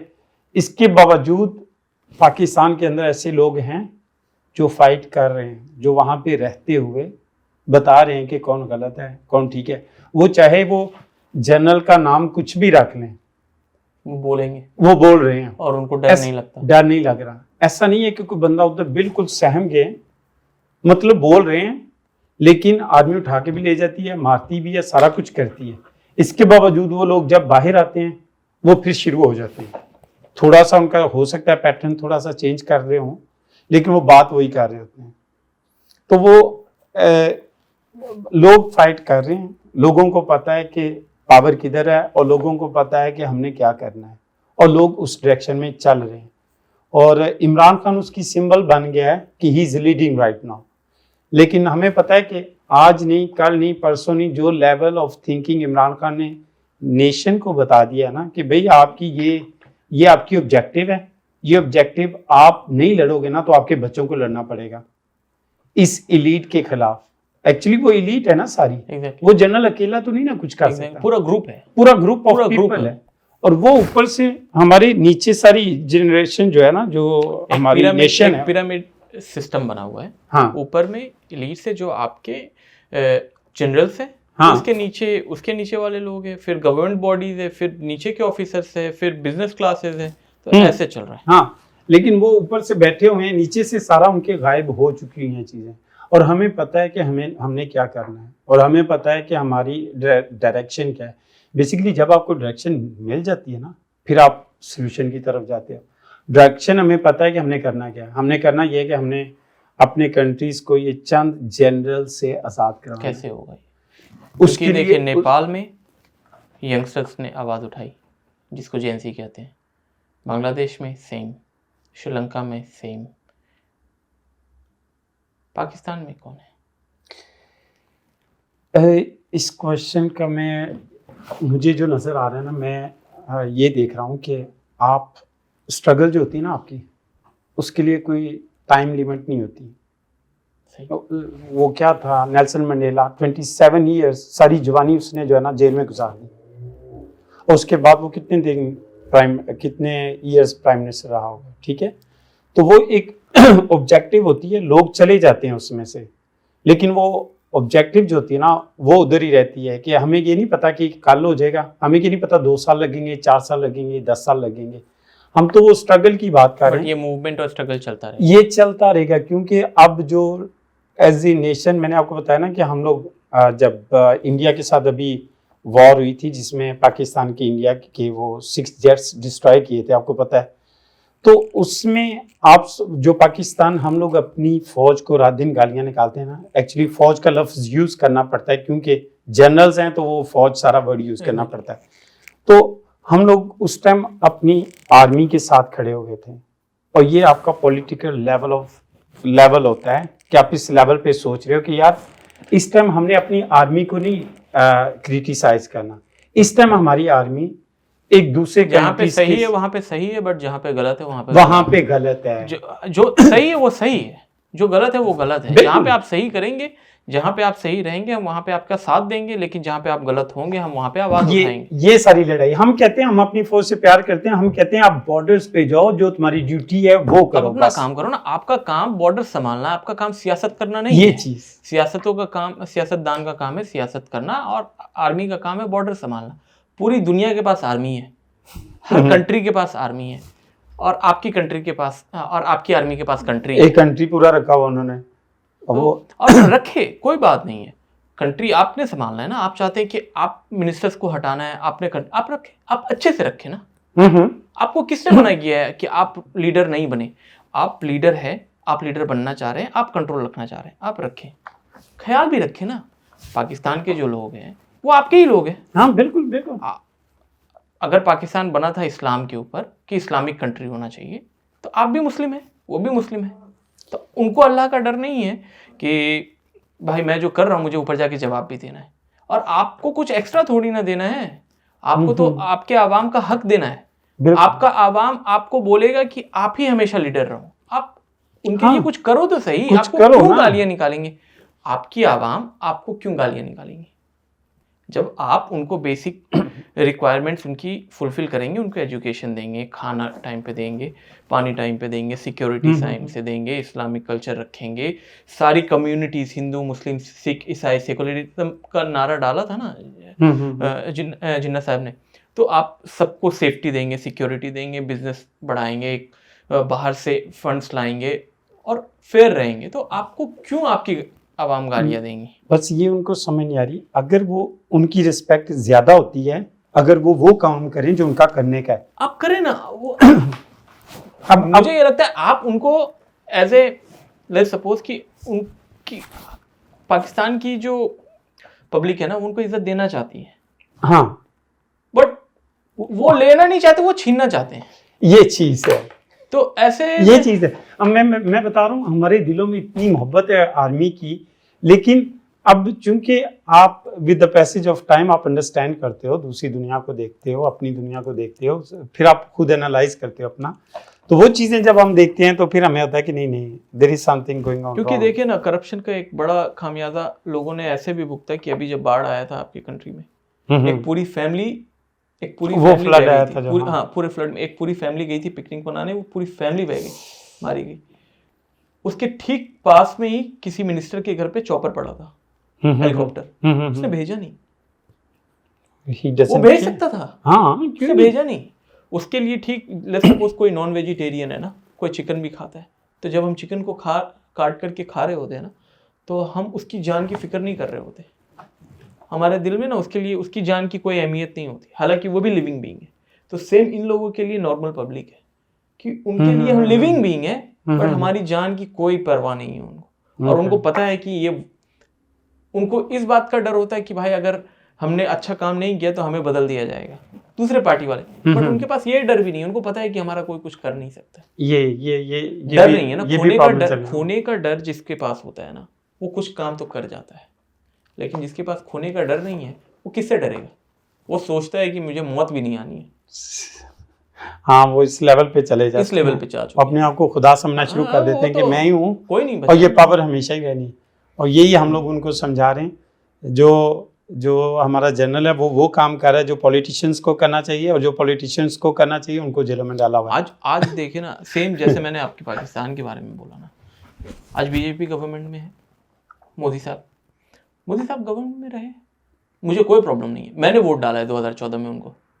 2014 में जब कांग्रेस की गवर्नमेंट हटी थी, तो मैं और मेरे सारे फ्रेंड के सर्कल ने बोला कि यार सेम गवर्नमेंट बहुत हो गया, अब नए गवर्नमेंट को देते हैं। हालांकि 2002 दंगों में उन्होंने काफ़ी मुसलमान का खून बहाया, लेकिन स्टिल हमने सोचा कि गलती हो सकती है ना, किसी से भी गलती हो, वो ठीक करना चाह रहे हैं, वो ठीक हो गए, तो let's change the government, bring someone new. लेकिन लेकर आए, और मैं उनको सपोर्ट कर रहा हूँ कि आप ही रहो गवर्नमेंट में, आप सबका ख्याल रखो ना, आपको हिंदू मुस्लिम करने की जरूरत नहीं है, आपको कंट्री को लेकर के चलो। आपको ये महसूस नहीं होता कि मोदी जो है वो इंडिया का एक इमेज दे रहा है जो कभी हिटलर का इमेज था? बिल्कुल।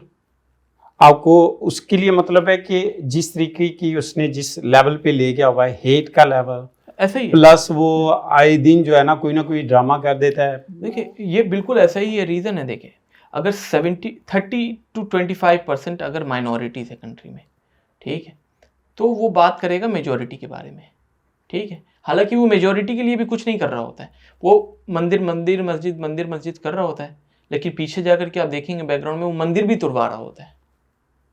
ऐसा नहीं है कि वो मस्जिद तोड़वा रहा है सिर्फ, वो मंदिर भी तोड़वा रहा है। मंदिर क्यों तोड़वा रहा है भाई? मेरा तो मस्जिद तोड़ दिया ना तुमने, ठीक है, मंदिर रहने दे, बट मंदिर भी तोड़ रहा है। भूखा सिर्फ मुसलमान का बच्चा तो नहीं मर रहा कंट्री में, ठीक है, या फिर कोई रास्ते में चल रहा है तो सिर्फ और सिर्फ मुसलमान को पकड़ के नहीं मारा जा रहा है, ठीक है। कोई दलित है, कोई पिछड़ा जाति का आदमी है, कोई बैकवर्ड क्लास का कोई हिंदू है, तो उसको भी मार रहे हैं। तो इसके बावजूद आप कैसे फील करते हैं कि आप उधर सेफ हैं? सेफ जब कंपेयर करते हैं ना, तो हम कहते हैं कि सेफ फील करने। आपको लेट्स सपोज कि सचिन बहुत बड़ा बैट्समैन है, ठीक है, विराट कोहली भी बहुत बड़ा बैट्समैन है, लेकिन विराट कोहली कितना बड़ा बैट्समैन है, जब तक आप उसको कंपेयर नहीं करेंगे तब तक उसकी ग्रेटनेस कैसे बताएंगे? तो कौन कितने पानी में है ना, तो मेजरमेंट होना बहुत जरूरी है। वो मेजरमेंट आप कैसे करेंगे किसी को?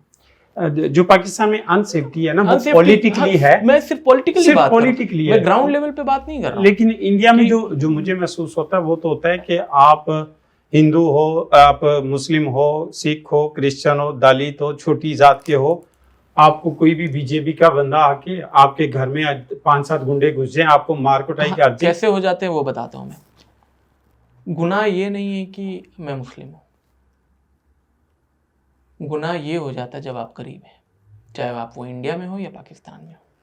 अगर आप पाकिस्तान में अमीर हैं ना, तो आर्मी भी आपको कुछ नहीं करेगी। अगर आप अमीर हैं तो आप वहाँ भी सेफ हैं। इंडिया में अगर मैं मुस्लिम हूँ और अमीर हूँ तो मुझे कोई कुछ नहीं कर सकता। गरीब होना सबसे बड़ा गुनाह है, गरीब नहीं हो सकते। और इसीलिए मैं आज के यूथ को यही बोलूँगा कि सबसे पहले अपने करियर को फोकस करो। जो भी पावर में है क्रिटिसाइज करो, उसके भक्त ना बनो। कल को कांग्रेस आ जाएगी गवर्नमेंट में, ठीक है, मोदी साहब चले जाएंगे, कोई तो जिंदगी भर नहीं रह सकता। 5 साल 10 साल 15 साल 20 साल जाना है, किसी ने तो जाना है ना, जो आया चेंज होना है। जो आया है 20 साल 25 साल चला जाएगा ना, चला जाएगा। लेकिन eight the end of the day मेरी जिम्मेदारी है कि मैं खुद को लेके चलूं, अपने फैमिली को लेकर के चलूं, अपनी कम्युनिटी को लेकर के चलूं, और उससे भी बड़ी बात इंसानियत को लेके चलूं। मेरे बॉस जो थे वो मुस्लिम नहीं है, उन्होंने मेरा बड़ा ख्याल रखा। मेरे पास जब काम नहीं होता था ना, तो उन्होंने मुझे काम पे रखा। मेरे एक सिख बॉस थे, उन्होंने मेरा काफ़ी ख्याल रखा। तो यहाँ ऐसा कुछ भी नहीं है, लोग खराब नहीं है, बस वो फीड किया जाता है धीरे धीरे धीरे धीरे धीरे धीरे। हाँ। और स्पेशली ये होता है जो लोग अनएजुकेटेड है, और जैसा आपने बोला ना कि जो लोग बाहर निकलते हैं वो दुनिया को दूसरे एंगल से देखते हैं, उनके लिए मेंटेलिटी और जो उनका थिंकिंग लेवल है ना वो बड़ा हो जाता है। वो फिर उस चुंगल में नहीं फंसते हैं कि भाई आप देखिए ना, मिनिस्टर्स के सारे बेटे अमेरिका में पढ़ रहे हैं। मेरी फाइनेंस मिनिस्टर की बेटी अमेरिका में, फॉरेन मिनिस्टर का बेटा अमेरिका में है, ठीक है, हाई कोर्ट का जज है, सुप्रीम कोर्ट का जो जज है वो यूके में पढ़ता है, उसका बेटा, ठीक है, डिफेंस मिनिस्टर का बेटा यूके में है, ठीक है। तो सारे यूके में। और फिर वो बात करेंगे नेशनलिज्म की। अगर इंडिया इतना ग्रेट तुमने बना दिया है, इंडिया इतना ग्रेट है, तुमने इतना अच्छा काम कर दिया है, तो अपने बच्चों को इंडिया से बाहर क्यों भेज रहे पढ़ने के लिए? लास्ट क्वेश्चन, आप पाकिस्तान के लोगों को क्या मैसेज देना चाहेंगे इस जियोपॉलिटिकल सिचुएशन में और इस इकोनॉमिक डाउनफॉल में? उन लोगों को क्या करना चाहिए और क्या नहीं करना चाहिए? मैं पाकिस्तानी यूथ को तो यही कहूँगा कि आप जिस लेवल पे भी हैं, जहाँ भी हैं, फोकस ऑन योर स्टडी, और स्टडी के साथ साथ आपकी स्टडी का आपको कोई फ़ायदा नहीं अगर आपको ये ना पता चले कि कौन राइट है और कौन रॉन्ग है, ठीक है। ये आपकी लाइफ का एक हिस्सा होना चाहिए। अब चाहे मुझे पाकिस्तानी सुन रहे हैं या इंडियन सुन रहे हैं, जो कोई भी, सब के लिए, कि आप कभी भी, आप किसी भी सिचुएशन में हो, ये मत कहें कि हम न्यूट्रल हैं।